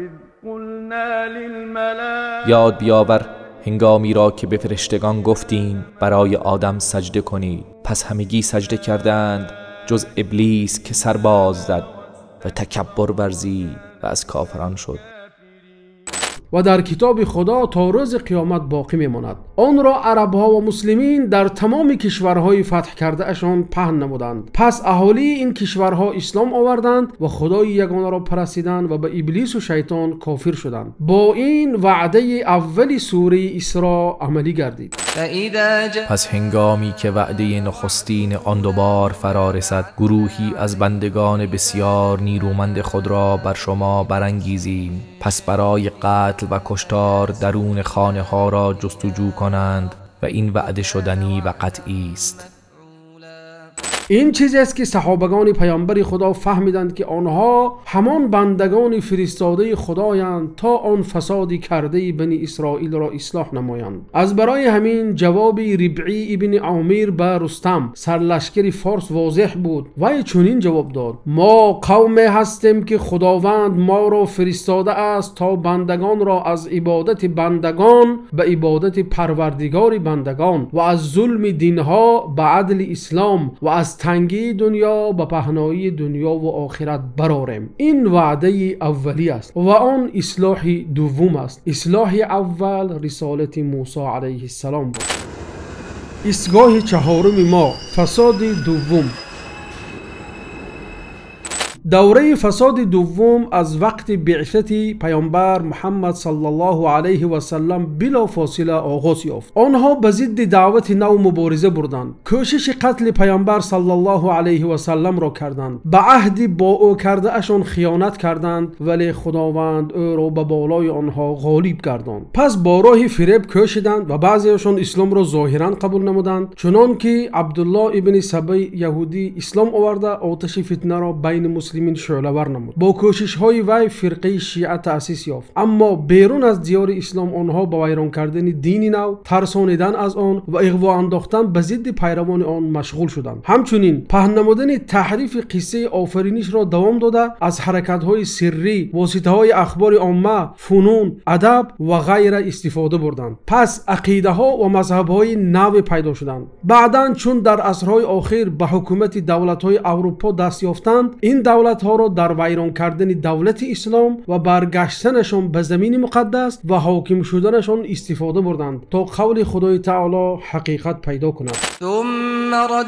آنگاه شما را بر آنها چیره گردانیم و شما را با اموال و فرزندان یاریتان کنیم و تعداد نفرات شما را بیشتر از دشمن گردانیم.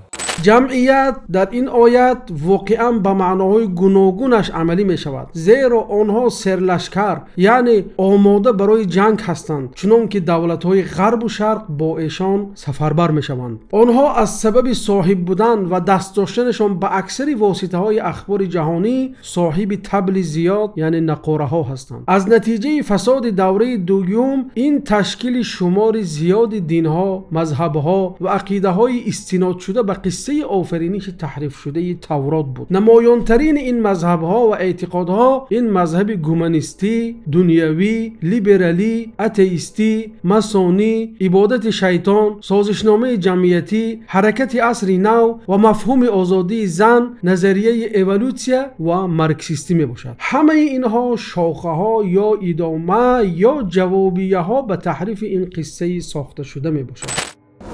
گومنیسم این چیزی است که غرب دنیوی از روی آن برپا شده است. آن به این معنی است که انسان جای خدا را میگیرد و قانونهایش را خودش قانونگذاری میکند، ارزشها و اخلاق را به هدایت وحی معین میکند، چیزی را به غیر آنچه که در زیر حواسش میافتد اعتراف نمیکند و به غیب باور نمیکند.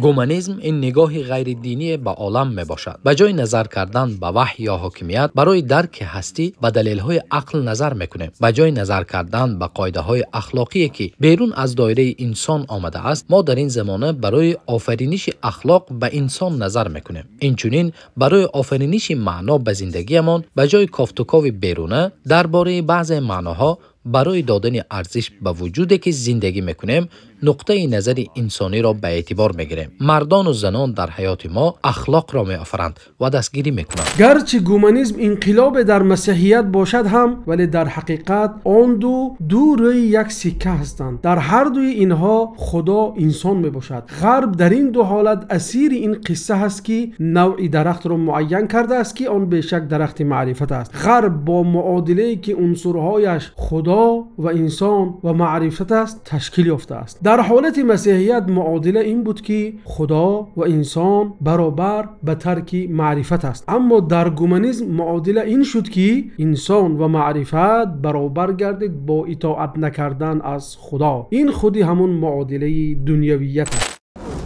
دنیویت بنی اسرائیل با واسطه حرکت‌های پنهانی در دنیوی کردن غرب مسیحی و بردن انسان به طرف معادله انسان و معرفت برابر به اطاعت نکردن به خدا کامیاب گردیدند. عملی شدن آن با انکار خدا و یا اطاعت نکردن به امرهای خدا بود. پس دنیویت به میان آمد که علم را از دین جدا میکرد و تحولات را با رعایت نکردن عقیده ها علاقمند میدانست. شخصی که به دنیوی کردن غرب کامیاب شد فرانسیس بیکون پدر علمهای تجربوی در غرب می باشد. او اینچنین مؤسس حرکت صلیب گلابی که برابر با ماسونی در انگلیه هست، استاد اعظم آن در مدت 20 سال و پدر روحی همه حرکت های پنهانی زمانش. بغیر از کتاب هایی که علم تجربوی را اساس می گذارد، مشهورترین روایت هایش این روایت اطلانتای نو می باشد که وی در آن برپا شدن حاکمیت عالمی را از خانه سلیمان سلیمان یعنی معبد در یروشلیم نو آرزو کرده است. او خواسته است که مردم برای عملی کردن این هدف کوشش کنند. روش تاریخ را به سوی خود غایت بنی اسرائیل یعنی حاکمیت عالمی یگانه که مرکزش معبد سلیمان در قدس است روانه کرده است. پس برای به واقعیت تبدیل یافتن این خیال کوشیده جمعیت پادشاهی بریتانی را در شکل بیت العلوم یروشلیم نو در روایتش تأسیس داد تا که علوم این یک وسیله حاکمیت یروشلیم نو به عالم گردد. از این رو فرانسیس بیکن را که خواست در اخلاق مردم وحی را از علم جدا کند عقیده های تحریف شده بنی اسرائیل به حرکت می درآورد. او یکی از مشهورترین کبلیان در تاریخ می باشد. وی طرفدار اندیشه یگانگی حرکت های سری و ماسونی در اروپا و انتقال دایره حرکتش به قطعه امریکای نو برای ساختن یروشلیم کبلی نو یعنی دولت امریکا و به واسطه آن حاکمیت کردن بر عالم به فایده بنی اسرائیل بود.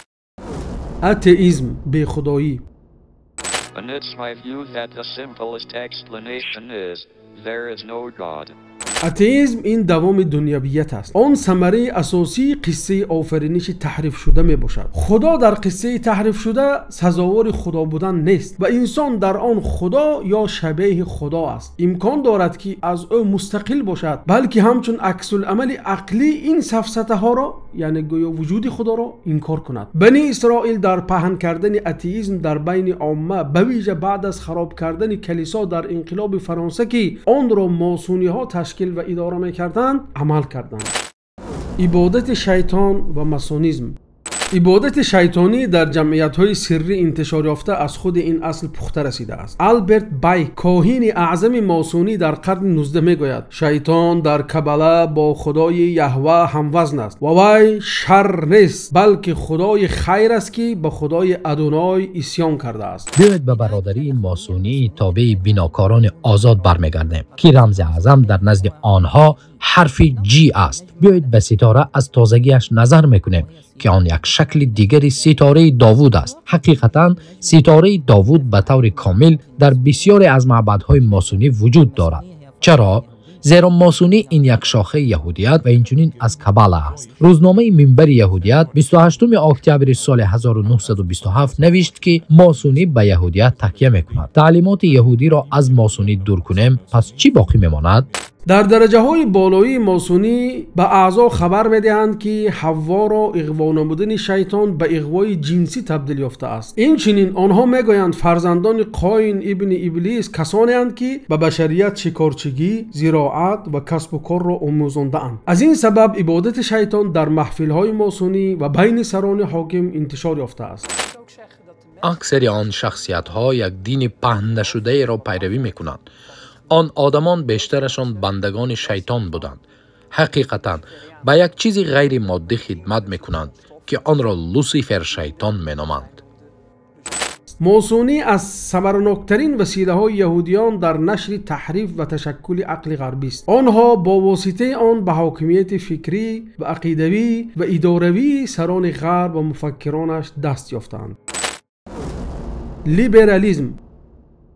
لیبرالیسم نیز یک الف از آن قصه می باشد. در آن انسان در روی زمین از خدا دور وجود دارد و به چیز وظیفه‌دار نیست. او کاملا آزاد است و به وحی و دین علاقمند نیست بلکه اوست که قانون‌ها و قاعده‌های معین کننده رفتارش را موافق جمعیت و اتفاقی بین مردم قانونگذاری میکند. این است لیبرالیسم. جان لاک انگلیس که پدر لیبرالیسم شماریده می شود عضو صلیب گلابی که برادری ماسونی می باشد بود. والتر از مشهورترین عالمان و نظریه پردازان لیبرالیسم در دو محفل ماسونی در برلین و پاریس عضو بود. وی در سن 80 سالگیش نوشته بود آرزو میکند تا معبد یروشلیم را برپا نبیند نمیرد. این آرزوی وی همان آرزوی بنی اسرائیل است. سازشنامه جمعیتی یا قانون. قانون این دینی دولت ملی معاصر می باشد. بعد به قانون احتیاج پیدا شد که قاعده ها و حدودها را معین کند که این جامعه های وحی و دین اداره نمی کرده را اداره کند. نیروهای جامعه یا نمایندگانش کسانی می باشند که آن قاعده های از هدایت خدا آزاد را قبول می نمایند. مردم در این سازشنامه جمعیتی از خدا بالا هستند و قانونهایشان از وحی خدا بالاست. کانستیتوسیا برای برپا نمودن دولت ملی عمل میکند که به جای حاکمیتی به نام خدا اداره شونده از نام خلق حاکمیت میراند. در پس این کانستیتوسیا و یا سازشنامه جمعیتی جان لاک انگلیس و ژان ژاک روسوی شویتزری می ایستادند. اما اولی عضو صلیب گلابی که برادری ماسونی بود و دومی عضو دو محفل ماسونی در فرانسه و شویتزر بود. وی در انقلاب ماسونی فرانسه نقش کلان بازیده است. نظریه تحول طبیعی داروینی یا که داروینیسم. داروینیسم این عوضی اعتقاد است که اتئیست وجود خود را در روی زمین بعد انکار نمودن وجود خالق تفسیر میکند. داروین نفری که این نظریه را اساس گذاشته است با برادر و پدرش عضو محفل های ماسونی بودند. بابایش استاد اعظم این محفل بود. نظریه تحول یا نظریه داروین یکی از ثمره‌های این تحریف بود. این نظریه انسان را درباره آفرینشش از خدا جدا کرد و انسان را چنان که گفتند از طبیعت زنده پستر مثل حیوانات، نباتات بیجانها گردانید. چارلز داروین همه برادرانش و پدرش در محفل با نام کیلوینینگ لادج رقم 2 در شاتلند اعضا بودند، زیرا بابایش ایراسموس داروین استاد اعظم این محفل بود. نظریه تحول اجتماعی مارکسیستی. اگر نظریه تحول طبیعی داروینی بدل عقیدوی اتئیست باشد، نظریه تحول اجتماعی مارکسیستی آن بدل فکری بود که چگونگی ارزش‌های انسان، اخلاقش و علاقه‌های اجتماعیش و نظام‌های جمعیتیش را بعد انکار وحی و هدایت الهی تفسیر می‌کند. این دو نظریه چنان که ثابت و معلوم است در محفل‌های ماسونی انگلیسی و شاتلندی رشد یافتند. مفهوم آزادی زن. مفهوم آزادی زن با دوری از هدایت شریعت‌ها در اخلاق و لباس و رفتار و ربط دادن این آزادی به علم و پیشروی و مدنیت می باشد. سرچشمه این نیز قصه آفرینش تحریف شده است و برهنگیش با معرفت وابسته است که زن آن را از اطاعت نکردن به امر خدا به دست آورده. حرکت عصری نو. این حرکت است که شاگردان و پیروان یلنا بلاواتسکای کابلی و شاگردش الیسا بیلی که برای نشر حکمت الهی یا تئاسوفیا که تشکیل نمودند شیطان یا لوسیفر را گرامی می داشت و آن را خدای حاکم زمین می حسابید. از مشهورترین شخصان برجسته این حرکت داگ خامرشلد دبیر کل دوم سازمان ملل متحد می باشد که حجره ای را برای گذراندن مراسم های تئولوژی در داخل پهلوی زیارت کنندگان سازمان ملل تأسیس داده است. از شخصان برجسته دیگری آن دبیر کل سیوم او تن می باشد. عصر نو اینجا عصر یگانگی بشریت در تمدن یگانه جهانی می باشد که عقیده یگانه، اخلاق یگانه و حاکمیت جهانی یگانه را با سرور حاکم جهانی یگانه دارد که با آمدن جنگ ها در بین ملت ها به آخر می رسد و صلح عالمی برقرار می شود. اما آن حاکم چنان که بلاواتسکی میگوید مایتری هندو می باشد. این نام سری بودای پنجم است که آن همان ماشیه در نزد یهود است. پس چنان که شرح دادیم این اصل دین ها یک است، اما وسیله های رسیدن به این حاکمیت جهانی یگانه این بزرگترین سازمان پنهانی زمان ما و با احتیاط ترین در پنهانیت و سریت این سازمان ملل متحد می باشد که آن را ماسونی در درجه 32 فرانکلین روزولت سرور امریکا، ماسونی در درجه 33 وینستون چرچیل سروزیر بریتانیا و یهودی ماسونی یوسف ویساریان جوگاشویلی معروف با یوسف استالین رئیس شورای وزیران شوروی تأسیس دادند. منصب یکمین کاتب گنرالی آن را یک شخص یهودی ماسونی از درجه 33 تریوگو لی به عهده گرفته است و سازشنامه آن را لئو پاسوالسکی یهودی ترتیب داده است و نفری که اعلامیه عالمی حقوق انسان را ترتیب داد جان پیترز همفری یهودی استاد حقوق دانشگاه مکگیل کانادا می باشد. اما اصل این حکومت یگانه در تورات تحریف شده است. در آخرین روزها چنین می شود که کوه خانه پروردگار در قله کوه ها پایدار می گردد و در بالای تپه ها بلند می گردد و همه ملت ها به سویش می شتابند. خلق های زیاد براه می درآیند و می گویند بیایید به کوه پروردگار، به خانه خدای یعقوب می براییم. او به ما راه ها را تعلیم می دهد و ما در راه هایش قدم می زنیم. زیرا از صهیون شریعت بیرون می آید و از یروشلیم کلمه پروردگار. پس بین ملت ها حکم میکند و به خلق های زیاد انصاف میکند. آنها از شمشیرهایشان تنگه ها میسازند و از نیزه هایشان داس. ملت به بالای ملت دیگر شمشیر نمی بردارد و بعد از آن دیگر جنگ را نمی آموزند. در حقیقت سازمان ملل دولت است که از اتحادیه های ماسونی که در هر دولت حضور داشتند تشکیل شده. با مرور زمان و با بهانه آنکه این تشکیلات عمومی جهانی است و در برگیرنده همه ملت های دنیا می باشد، آن را در ذهن مردم به منزلت خدا جایگزین کردند. با همین این تشکیلات سرچشمه ارزش ها و اخلاق و مصدر عنوان ها و علاقه ها گشت.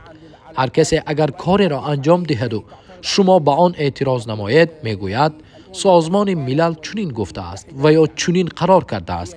همین طور آن معیار شد که نباید کسی به آن اعتراض نماید.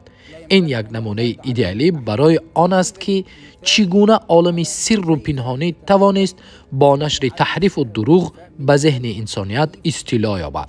چنانه که دیدید اصل خریطه های هستی قلبکی یک هستند و یگانه اختلافی که میان آنها وجود دارد این است که انسان در تغییر صفات، ترکیبات و تبدیل و توفیق آن با راه گذاشتن این در جای آن و نسبت دادن صفت یک به دیگر و عوض کردن نامها به ابتکار دست زدند. هدف آخرین این گمراه نمودن و خراب کردن فطرت از خدای حق است و خدای حق را از مردم تنها گروه از بنی اسرائیل که حق را پنهان میکنند میدانند تا بیسوادان به خدا مانند و خدا تنها خدای بنی اسرائیل باشد، چنانه که بنی اسرائیل میخواستند و میخواهند. آنها با این خودشان گمراه میشوند و دیگران را گمراه میکنند. این است فساد ایشان در روی زمین. بیشک یهودیان در آخر توانستند که قسمت زیاد از خلقیت‌های غرب و شرق را با سوزنزنی زهر تحریف قصه آفرینش در مغزهای بشریت اداره نمایند. پس از جهت عقیدوی و فکری به بالای آنها چیره شدند و بعد با دست یافتن به کلیدهای پولی و اخباری و سروران و سازمانهای سیاسی و غیره از گریبانهای دولتها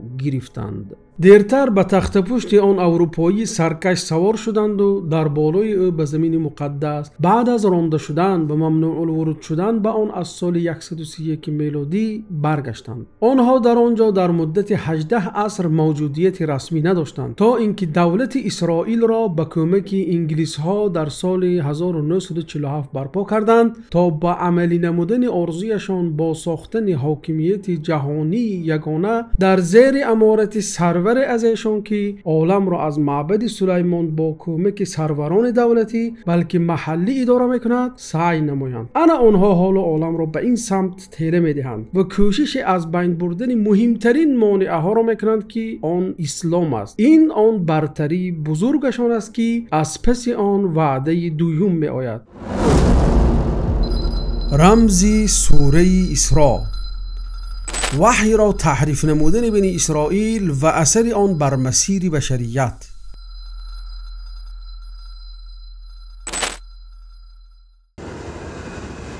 اصلاح سوم دی ما است.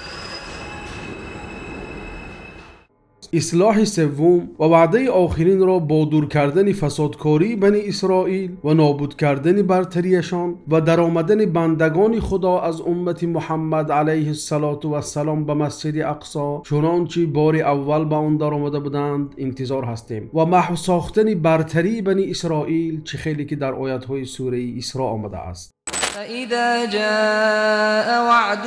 پس هنگامی که وعده دیگر فرا رسد چنان دشمنان بر شما مسلط هستند که آثار غم و اندوه در چهره هایتان ظاهر می شود و به مسجد درآیند همان گونه که در مرتبه اول وارد شدند و آنچه را زیر سلطه خود یابند یکسره نابود گردانند. معنی لغوی آیات ها: این مقصد حل مجازی رمز است. سبحان الذی پاک و منزه است کسی که بنده اش را شبی از مسجد الحرام به مسجد الاقصی که گرداگردش را برکت داده ایم برد تا برخی از آیات خود را به او بنمایانیم. بیگمان اوست که شنوای بیناست. و ما به موسی کتاب دادیم و آن را مایه هدایت برای بنی اسرائیل گرداندیم و فرمودیم که جز من کارسازی برمگزینید. ای فرزندان کسانی که با نوح بر کشتی سوار کردیم، به راستی او بنده ای شکرگزار بود. و ما به بنی اسرائیل در کتاب تورات وحی کردیم که دوبار در زمین فساد خواهید کرد و برتری جویی و طغیان بزرگی خواهید نمود. درباره تفسیر این آیات ها از پیامبر صلی الله علیه و سلم حدیث نآمده است. مفسران در تفسیر این آیات ها سعی زیاد نمودند، لکن آنها متن ها را با قید و شرط های نبوده مقید کردند.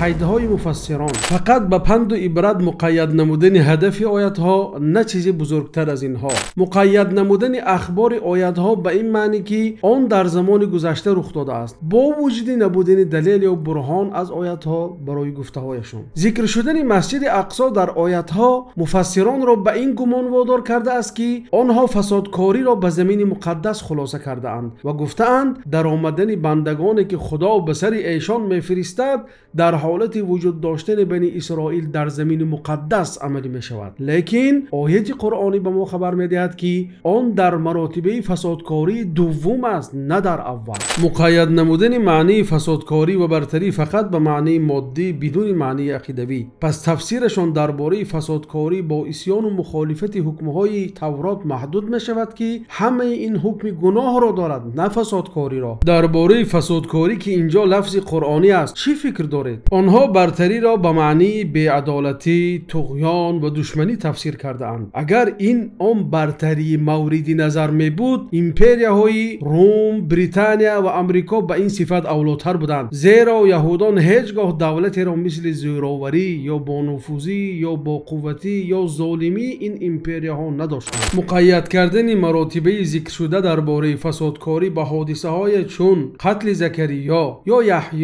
یا عهد خود را شکستن یهودان با پیامبر صلی الله علیه و سلم، این قید و شرط دلیل از آیات ندارد. این معنی است که آیات ها با آن آغاز شده اند و در مدار تاریخ بشریت و مسیرش در تمام روی زمین همچون آفتاب درخشان گشته اند. مقید کردن هدف از فرستادن بندگان فقط به جزا دادن بنی اسرائیل، نه برای اصلاح کردن فسادکاری ایشان. آنها میان دو مراتبه فرستادن بندگان و به مسجد در آمدنشان و بین واقعه های فسادکاری با شمار پیوند کردند. از این رو آنها چنان فهمیدند که وظیفه آن بندگان تنها آوردن جزا است و بس. اما حقیقت این است که فسادکاری از دوره‌های طولانی در زمان و مکان عبارت بوده، حادثه‌های محدود یا واقعه‌های معین در زمان و مکان نیست. مقصد اصلی فرستادن بندگان تنها جزا و عذاب دادن آنها نبوده، بلکه اصلاح فسادکاری ایشان نبود. آن چیزی که از مفسران پنهان مانده است این است که فسادکاری اصلا تنها بعد صلاح یا اصلاح به وجود می آید. از این رو موجودیت بار دومی فسادکاری به طور خودکار به معنای اصلاح آن چیزی است که بنی اسرائیل بار اول فسادکاری کرده بودند و این است وظیفه بندگان و هدف فرستاده شدن آنها. آیات‌های سوره اسراء ظاهراً از این دو فسادکاری خبر می‌سازد، ولی در واقعیت و در معنای کلمه‌هایش از سه اصلاح سخن می‌گوید. از سبب مقید کردن آیات‌ها به اسرائیلیات و معلومات وجود داشته درباره زندگی نامه بنی اسرائیل، اکثر مفسران بر این نظرند که مرتبه اول با غالب آمدن جالوت بر بنی اسرائیل و مرتبه دوم با هجوم بختالنصر کلدانی، خراب کردن هیکل سلیمان و اسارت بنی اسرائیل به آخر رسید. بعضی از آنها گفتند که اولی هجوم سنحاریب آشوری و دومی هجوم بختالنصر کلدانی است. برخی گفتند که اولی هجوم بختالنصر و اسارت بنی اسرائیل و دومی حمله وسپاسیان و پسرش تیت در سال 40 میلادی به یروشلیم و اسیر گرفتن یهودیان است. عجایب کار در این است که همه این پادشاهان و سرلشکران بت پرست و از قوم‌های گوناگون بودند و این خلاف متن آیت است که آنها را بندگان خدا توصیف میکند و این متن آیت دلیل آن است که آنها مؤمن‌های نیکوکار هستند و چنان که آیت‌ها در هر دو مراتب بیان میکنند آنها از یک امتند و این هم به هیچ یک از ملت‌ها و پادشاهان بت پرست مطابقت نمیکند. همه این ابن کثیر را با آن وادار کرد که ذکر این روایت‌ها را نادیده گرفته گوید. در این خصوص روایت‌های زیادی اسرائیلی ذکر شده است که نمیخواهم با ذکر آنها کتاب دراز شود، زیرا قسمی از آنها از جانب بعضی از بدعتکاران ایشان نقل شده است. روش درست در تفسیر آیت‌ها. روش درست تفسیر این آیت ها جستجوی پاسخ به سؤال زیر است. آیت ها درباره بنی اسرائیل چه گفتن میخواهند؟ ارتباطشان به موقع ایشان از بین انسانیت در تمام قرآن چیست؟ این است آن چیزی که آیت ها را از بعض قیدهایی که مفسران گذاشته‌اند رها میکند. نکته دیگر این توجه به دقت بیان قرآنی و توجه نمودن به کلمه های است که کدامشان اول آمدند و کدامشان بعد، چی حادثه روی داد، چی اثبات شد، چی تکرار شد و چی یک بار آمد و چی در یک مراتبه فسادکاری یاد شده است و در دیگرش یاد نشده است. این تفاوت‌های نازک به معنی آیت تأثیری بزرگ دارد، زیرا تمام متن معجز است و در توصیف دو مورد فسادکاری و تفاوت بین آنها خیلی دقیق است. انا این کلمه ها کلیدهای متن می باشند. فسادکاری سخت میکنه. در لغتنامه های عربی فسادکاری مخالف صلاح است و فسادکاری دیگرگونی است که به چیز تاثیر میرساند و آن را فاسد میکند. این معنای آن را دارد که صلاح اصل است و این دلیل بر آن است که پیش از هر فسادکاری بنی اسرائیل صلاح یعنی وحی و پیام از خدا آمده است و از این را ذکر کتابی به موسی نازل شده پیش از ذکر فسادکاری در آیات ها آمده است. و ما به موسی کتاب دادیم و آن را مایه هدایت برای بنی اسرائیل گرداندیم و فرمودیم که جز من کارسازی برمگزینید. پس فسادکاری در اینجا فسادکاری عقیدوی است و آن در دوره اول خود پیش از اسلام با مخفی داشتن و پنهان کردن کتاب و پهن کردن تحریف در بین بشریت و گمراه کردن آنها به جای هدایت نمودنشان به آن بود. فساد در اینجا موجود نبودن معیارهای درست است که با آن حقیقت از باطل معلوم می شود. فسادکاری باشد این از بین رفتن این معیار است و آن همچنین نبودن ملت است که این معیار در آن تجسم می شود. دوره فسادکاری دوم مبارزه بنی اسرائیل با وحی نو و رسالت اسلام است تا خریطه وجودی آنها جای آن را بگیرد. این کاری با جد و جهد بنی اسرائیل برای از بین بردن توازن واقعی از اخلاق و حیات اجتماعی و علوم و صنعت و ادبیات بشریت بباشد. اوج این دوره این است که موجهای تحریف و خریطه هستی بنی اسرائیلی به ملتی که اولین فسادکاری را از بین برد که ملت اسلام است نفوذ میکند و این خریطه تحریف شده قانون، سیاست، علم، ادبیات و صنعت امت اسلامی را تشکیل میدهد و دولت را در جای خدا میگذارد و معیار ویران میشود و به این وسیله دوره فسادکاری دوم به پایان میرسد. اما رسالت اسلامی از جانب خداوند محفوظ است و از تحریف و تغییر معصوم. امت وحی باز به وحی و به رسالت برمیگردد و خداوند آن را دوباره نه تنها برای جزا دادن بنی اسرائیل بلکه برای بار دیگر برقرار کردن عدالت در روی زمین زنده میگرداند. در آمدن به مسجد اقصی نشانه این اصلاحات و همراه آن خواهد بود. زمین اگر معنای واژه زمین را در قرآن بررسی کنیم آن بار با وصف معنای سرزمین مقدس چنانه که در سوره انبیا آمده است محدود شده، در چند جای دیگر کاملا به چند معنا ذکر شده است که معنای یکم چنانه که در سوره آل عمران و زخرف آمده است تمام کره زمین است. دوم به معنای نوع زمین یا خاک آن چنان که در سوره بقره آمده است. سوم به معنای پارچه در روی زمین است چنانه که در سوره توبه آمده است. چهارم معنای مصر است، چنان که در سوره یوسف آمده است و دلیل آن است که قرآن چیزهای را به نام میخواند که در زمان رخ دادن حادثه در میان مردمش معلوم بودند. مصر به زبان فرعونی در آن زمان واقعه های داستان یوسف تا یعنی زمین نامیده میشد. بنابراین سرزمینی که شاهد دو فساد بنی اسرائیل است تمام زمین است، نه تنها سرزمین مقدس. این معنا با گفتاری او تعالی در سوره اعراف ثابت می شود و آنان را در روی زمین به امتها تقسیم کردیم. و سخن در اینجا نیز درباره بنی اسرائیل است و تقسیم در زمین مقدس امکان ندارد، زیرا آنها اگر در خود همان زمین می بودند آنها یک جایی می بودند، نه تقسیم شده. این را نیز فرموده خداوند متعال تأیید می کند و در سراسر زمین فسق و فساد می کنند، یعنی تمام روی زمین. اما در مورد وارد شدن به مسجد در فرموده خدای تعالی و به مسجد داخل شوند، این در مرحله نهایی دوره فسادکاری دوم روی می دهد. از این را این وارد شوی در زمان حضور بنی اسرائیل در سرزمین مقدس تنها بار دوم رخ می دهد. اما قول خداوند متعال چنانه که بار اول به آن داخل شدند، این نشانه است که معلوم می کند که آن بندگان در هر دو مراتبه هم همان بندگانند. دو مراتبه در اینجا یک حادثه مشخص یا واقعیت تاریخی نیست، بلکه یک دوره پره فسادکاری دائمی است که پس از اصلاح می آید. قرآن کسی را بغیر از بنی اسرائیل با برتری بزرگ وصف نکرده است و اصلا کسی را بعد از بنی اسرائیل بغیر از فرعون به برتری وصف نکرده است. این فرعون علا فی الارض وجعل اهلها شیعا. برتری فرعون در اینجا نه تنها برتری مادی بلکه برتری ایدئولوژی بود، زیرا او در ذهن تابعانش به جای خدا جا شده. و قال فرعون یا ایها الملأ ما علمت لكم من اله غیری.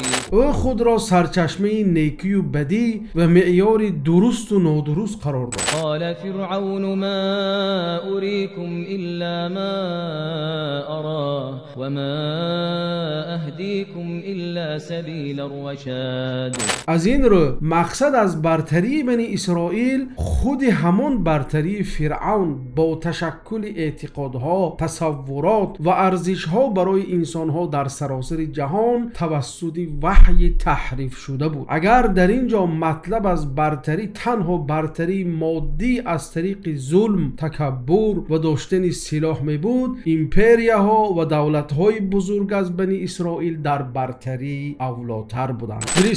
فرستادن این به معنی با رسالت فرستادن است. بعث این چنین به معنی بیدار کردن و برانگیختن به مثل بیدار شدن از خواب و از مرگ زنده شدن است. این همه به ملت عرب دخل دارد که پیش از بعثت پیامبر صلی الله علیه و سلم نام و نشانی نداشتند، ولی پس از فرستادن پیامبر صلی الله علیه و سلم آنها رسالت را به عهده گرفتند و از خواب و بی‌فعالیتی خود به سبب غزوات و فتح‌هایشان بیدار کرده شدند و در خود همان وقت رسالت را میرساندند. این است معنای به سر شما فرستادیم. بندگان ما، در قرآن کلمه بندگان تنها برای وصف اهل ایمان ذکر شده است، چنان که در سوره فرقان و انبیا آمده است. کمترین مقامی که واژه بندگان هم در آن آمده است مقام توبه، پشیمانی، استغفار است، چنان که در سوره زمر آمده است. کلمه بندگان در قرآن برای توصیف غیر مؤمنان بجز در دو مورد در سوره های فرقان و مائده ذکر نشده است. این دو مورد درباره در آخرت بودن آن گپ میزند، نه در دنیا.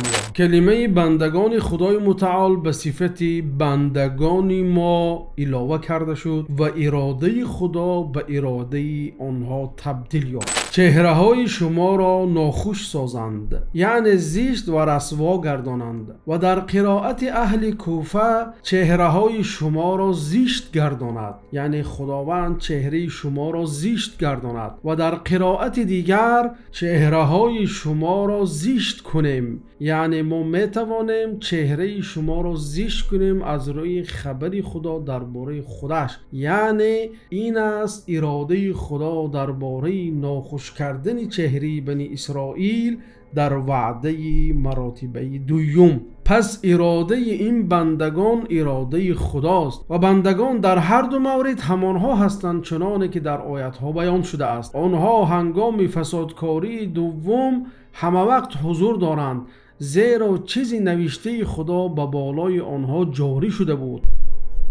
سپس ای بنی اسرائیل شما را به بالای آنها غلبه دهیم، یعنی بر ضد این بندگان غلبه را به بنی اسرائیل برگردان و به مسجد درآیند، یعنی مسجد اقصا، و این نام قرآنی آن است. این زمین قبل از نزول قرآن با این نام معلوم نبود، بنابراین نامگذاری همچون مسجد اقصا نام قرآنی این مکان است، زیرا قرآن جایهای را با نامهای میخواند که هنگام وقوع حادثه که درباره آن سخن میگوید معلوم باشد.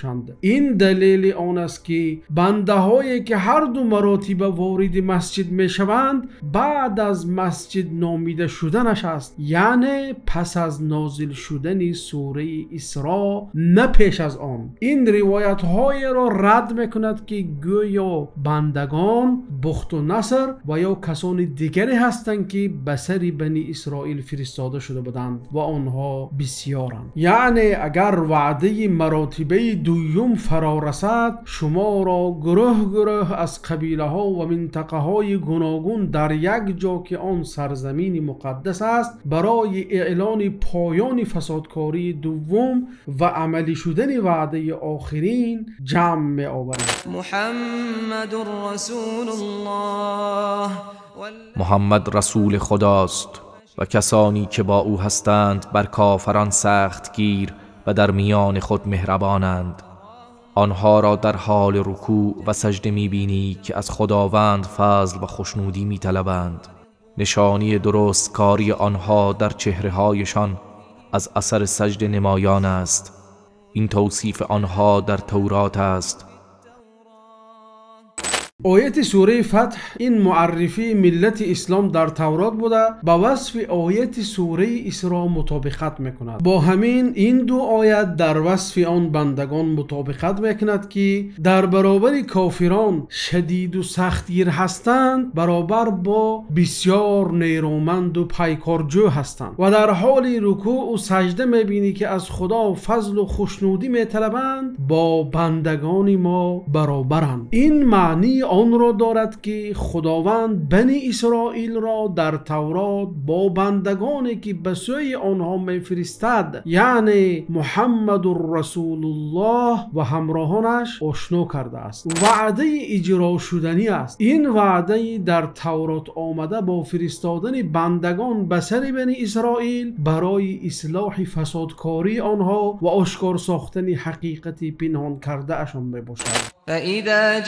پس هنگامی که وعده نخستین آن دوبار فرا رسد گروهی از بندگان بسیار نیرومند خود را بر شما برانگیزیم، پس برای قتل و کشتار درون خانه ها را جستجو کنند و این وعده شدنی و قطعی است. در حقیقت وعده با فرستاده شدن پیامبر صلی الله علیه و سلم با وحی اجرا شد. از این رو صاحب علمان از بنی اسرائیل اجرا شدن این وعده را اعتراف میکنند و وقتی قرآن بر آنها خوانده می شود به سجده می افتند و می گویند پاک از پروردگار ما، وعده پروردگار ما عملی شونده است، چنانی که آیت های آخری سوره ما را خبردار می سازد. بیگمان کسانی که پیش از آن به آنها دانش داده شده هنگامی که آیات قرآن بر آنها خوانده می شود سجده کنان به رو در می افتند و می گویند منزه است پروردگار ما که یقیناً بعدهایش انجام شدنی است. وعده اجرا شدنی در اینجا همان وعده اجرا شدنی آغاز سوره می باشد. در این وعده با نازل شدن قرآن و ظهور یافتن محمد صلی الله علیه و سلم و فرستاده شدن وی و اصحابش به سر بنی اسرائیل برای عقاب ایشان و اصلاح فسادکاری هایشان عملی گردید. از مسجد الحرام به مسجد اقصا ذکر شدن آیت سفر پیامبر صلی الله علیه و سلم از مسجد الحرام به مسجد الاقصا دلیل کوچیدن وحی از مسجد الاقصا جای نازل شوی وحی به پیامبران بنی اسرائیل به مسجد الحرام سرزمین رسالت آخرین پیامبر صلی الله علیه و سلم است. به این معنی که مسجد الاقصی پرچم را به مسجد الحرام می سپارد. این نشانه پایان انتخاب و برتری بنی اسرائیل به وظیفه حفظ وحی و بیان و انتقال یافتن آن به امتی که برای این رسالت فرستاده شده است و آن امت اسلام است. خلاصه کردن آیت های نبوت با فرموده خداوند متعال. در حقیقت این قرآن به راه راست هدایت میکند. معنای آن را دارد که امت پیشوا در حال حاضر در بشریت ملتی که حامل قرآن است. بنی اسرائیل از یک ملت پیشرو به ملت پیرو مبدل شدند که باید به قرآن پیروی کنند تا هدایت شوند. آیت مقدمه: پاک است آن خدایی که بنده خود را شبانه برد. و آیت های پایانی: در حقیقت این قرآن به راه راست هدایت میکند. پیام است به بنی اسرائیل که آنها دیگر نه امت وحی هستند و نه حمایتگران آن. در حقیقت خداوند آنها را از امتی پیشرو یا پیشوا به امتی پیرو خاتم پیامبران و سرور رسولان تبدیل داده است و آنها هیچ راه برای هدایت و نجات ندارند مگر به پیروی از او و پیروی از قرآن که وحی محفوظ است. و اگر بازگردید ما باز میگردیم. اینجا سوال باقی میماند: آیا فسادکاری بنی اسرائیل تنها دو مراتبه است یا احتمال بیشتر است؟ معنای و اگر بازگردید ما باز میگردیم در این زمینه چیست؟ پاسخی و اگر بازگردید ما باز میگردیم اینجا به قول شاید پروردگارتان بر شما رحم کند پیوند است. و اگر بازگردید ما باز میگردیم، یعنی اگر به سوی الله بازگردید ما به رحمت خود باز میگردیم. اما فسادکاری بنی اسرائیل و برتری در سوره اسراء ذکر شده فسادکاری و برتری عقیدوی می باشد که همگی دو بار رخ می دهد. ولی فسادکاری مادی آنها از قبیل زوراوری، کشتار، تخریبکاری و امثال اینها بارها تکرار می شود. ولی آن به دو دوره فسادکاری عقیدوی شامل می شود که مراتبه سیوم ندارد. با همین دلیل خداوند آنها را با برانگیختن کسانی که تا روز قیامت به سر آنها عذاب بد می آرند، خواه مسلمان باشند و خواه کافر، تهدید کردند.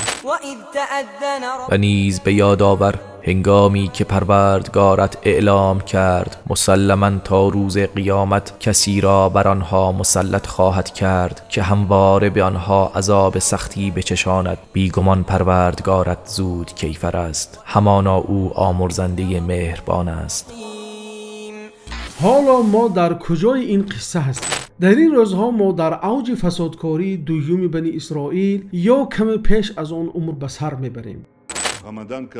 بلندترین قله تلاش آنها این تغییر دادن خود اسلام در همکاری با خائنان داخل صف مسلمانان است. وزیر کارهای خارجی امارات متحده عرب عبدالله ابن زاید 2 ماه پیش در یک توییتر نوشت که در آن از اصلاحات اسلام، اتحاد عرب و اسرائیلی در خاور میانه یادآور شده است که این توییتر را بنیامین نتانیاهو استقبال نموده اشاره می‌کند که این نتیجه تماس‌ها و تلاش‌هاست که باید در این مرحله مخفی نگاه داشته شود. قدم‌های نزدیک شوی اسرائیل با امارات متحده عرب و گفتگو درباره واخوری‌های اسرائیل و امارات دیگر یک عنصر ناگهانی و نو یا مخفی نیستند، لیکن با ملاقات کاخ سفید آنها یک دورنمایی دیگری را پیش می‌گیرند که بیرون از چهارچوبه فرهنگ، اقتصاد و ورزش و محیط زیست است، چنانکه در سفرهای قبلی وزیران اسرائیلی به ابوظبی روی داد تا که این نزدیک شوی قدم‌های با سرعت پیش گیرد که ما می‌توانیم تجسم آن را به زودی ببینیم. اما خدا وعده داده است که وحی را تا آخر زمان نگه می‌دارد. وقت فسادکاری به اوج خود رسد، وعده آخرین فرا می‌رسد. این به واسطه حاملان وحی الهی که با آن تربیت یافتند، عقل و روان آنها با واسطه آن شکل گرفته، رسالتش را به دوش می‌گیرند و مثل نسل اول که رسول خدا صلی الله علیه و سلم تربیت کرده بودند، برای هر چیز گرانبها را در راه خدا قربان کردند آماده اند. اگر این نسل پیدا شود، همان نسل خواهد بود که وعده آخرین را اجرا میکند. پس خروج ما حالا از مسجد الاقصی تصدیق پیام قرآن و وعده قرآن است تا به ما بگوید اگر خواهید که صاحب این فضل شوید پس باید به بنده ما شدن برگردید.